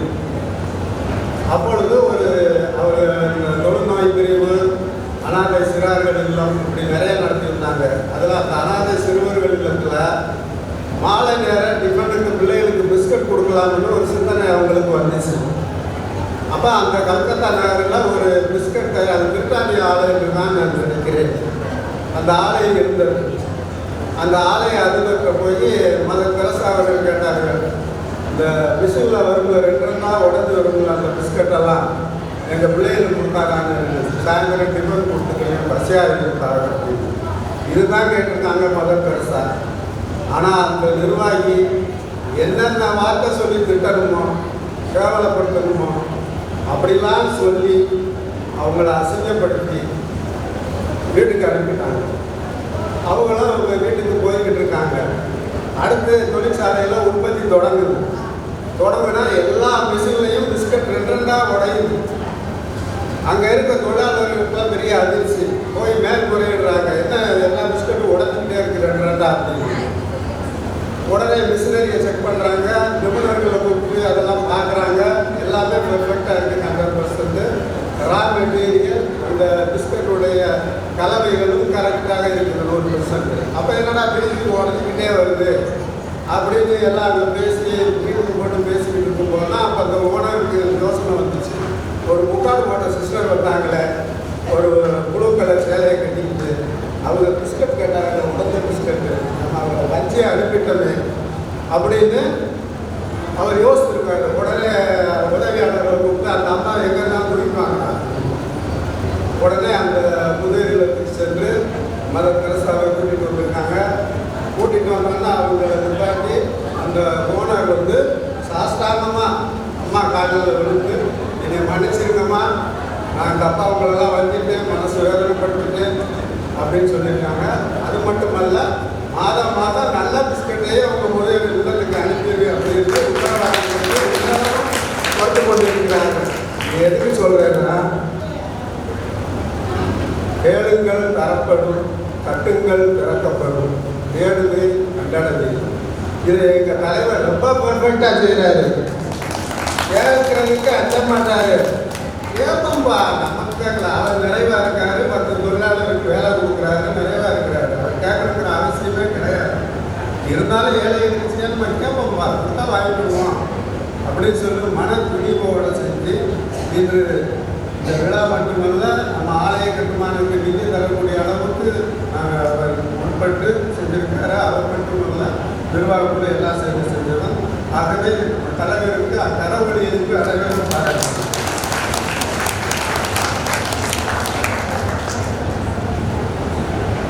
அடுத்த செயலர் அந்தோணிராஜ் அவர்கள் அமைதியாக இருப்பார், நல்லா ஜெபம் பண்ணுவார், விண்ணக வாழ்வுக்கு எடுத்து செல்லும் வகையில் நம்மளிடையே ஒரு ஜப ஐக்கியத்தை உண்டு பண்ணுபவர். செயற்குழு கூட்டம், பொதுக்குழு கூட்டத்தை மிக சிறப்பாக நடத்தி தருபவர். எல்லா சேவைகளிலும் ஈடுபாட்டுடன் வந்து கலந்துக்குவார். இறந்தோர் குடும்பத்தில் போய் ஆறுதல் சொல்வது, ஜெபம் சொல்வது. மற்றபடி உங்களுக்கு தெரியும், முன்னூறு இதில் வாசிக்கும் போது நீங்கள் அதை பற்றி தெரிஞ்சுக்கிங்க. நல்ல ஒரு நிர்வாக குழு தலைவரோடு இணைஞ்சு செயலர் வந்து செயல்படுகிறாரு. இந்த விழாவுக்கும் ரொம்ப அவருடைய துணை இருந்தது. ஆகவே அவருக்கும் நாம் கரவொலி எழுப்பி நன்றி செலுத்துகிறோம். அடுத்த சங்க பொருளர் ஆரோக்கியசாமி காசு மட்டும் இல்லை, பணம் எல்லாத்தையும் ரொம்ப பொறுப்பாக வச்சுருப்பார். அங்கேயாவது கொடுக்க மாட்டார். அப்படிப்பட்டவர் அதோடு நிற்க மாட்டார். தலைவர் வேலையிலேயே வந்துடுவார், செயலர் வேலைக்கும் வந்துடுவார், நிர்வாகம் வந்துடுவார், செயற்குழுக்கு வந்துடுவார். ஏட்டையும் சொல்லிடுவார், என்னப்பா நீ மெசேஜே போடாமல் இருக்கேன், மீட்டிங் இது மாதிரி 2 நாள் தான் இருக்குவார். அவ்வளோ தூரம் ஈடுபாட்டோட பணி செய்கிறவர் நம்ம சங்க பொருளை ஆரோக்கியசாமி அவர்களுக்கு கவலை நன்றியை தெரிவித்துக் துணை செயலர் அமளி ஓரமாக உட்காந்துருக்காங்கல்ல, அமளிங்களுக்கு அதே மாதிரி அமைதியாக இருப்பாங்க. நேரம் தவறாமைக்கு சிறந்த எடுத்துக்காட்டு. மீட்டிங் 4 மணிக்குன்னு நான் போட்டு விட்டேன்னா கரெக்டாக 4 மணிக்கு இருப்பாங்க. நான் 4 போனால் நிறுத்தி வைப்பாங்க, நீயே போட்டுட்டு 4 மணிக்கு. அப்படி நேரம் தவறாமையே அவரிடம்தான் கற்றுக்கொள்ள வேண்டும்.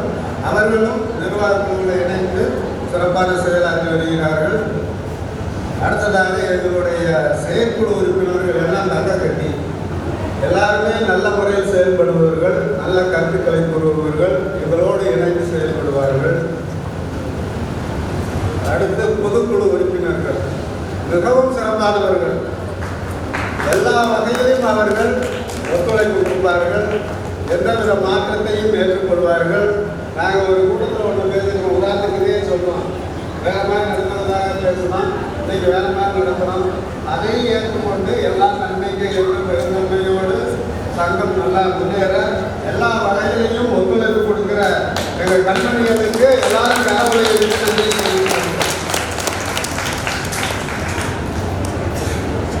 அப்புறம் கிறிஸ்தவ நல சங்கத்தோட இணைந்த சிஎன்எஸ் நண்பர் குழுன்னு இருக்கு.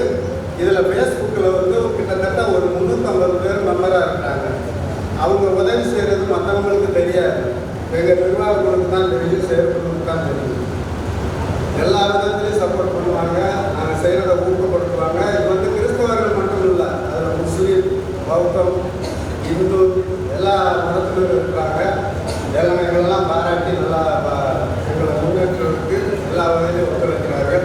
அவர்கள் இங்கே வராவிட்டாலும் அவர்களுக்கு எல்லாரும் தகவலை எழுப்பி நன்றியை தெரிவித்துக் கொள்வோம். இந்த நிகழ்ச்சியை அழகாக தொகுத்து வழங்கிய நம் அயனாள் ஆசிரியர் வேதமுத்து அவர்களுக்கு எல்லோரும் கரவொலி எழுப்பி அவருக்கு நாம் நன்றியை தெரிவித்துக் கொள்வோம். இந்த விழாவுடைய நாயகர் யார் தெரியுமா? இங்கே உட்கார்ந்துருக்க பயனாளர்கள் தான். நீங்கள் இல்லாட்டா நம்ம விழா இல்லை. ஆகவே உங்களுக்கும் கரவொலி எழுப்பி எங்கள் சங்கம் சார்பாக நன்றியை தெரிவித்துக் கொள்கிறோம். மற்றபடி இதில் ஏதாவது விட்டுருந்தேன்னா மன்னிச்சுக்கோங்க, அவர்களுக்கு கருத்து சொல்லிடுறேன். நன்றி. அன்பானவர்களே, துணைத் தலைவர் அந்தோனிமுத்து அவர்கள் எல்லாருக்கும் நன்றி சொன்னார். ஆனால் உண்மையிலேயே தலைவர் என்ன சொல்றாரோ, எங்க தலைவர் ஒரு சின்ன கோடு போட்டால் அவர் ரோடே போட்டுருவார். அந்த அளவுக்கு பணியில் வந்து ஆர்எக்ஸ்ங்கிறவங்க நம்ம அந்தோனிமுத்து அண்ணன் இந்த சங்கத்துக்கு ஆண்டவரால் கொடுக்கப்பட்ட ஒரு அருமையான கொடை. ஆகவே அண்ணனுக்கு ஒரு மிகுந்த கரகோஷத்தோடு ஒரு அன்பான ஒரு நன்றியை நாங்கள் சந்தோஷத்தோடு கொடுக்கிறோம். நன்றி.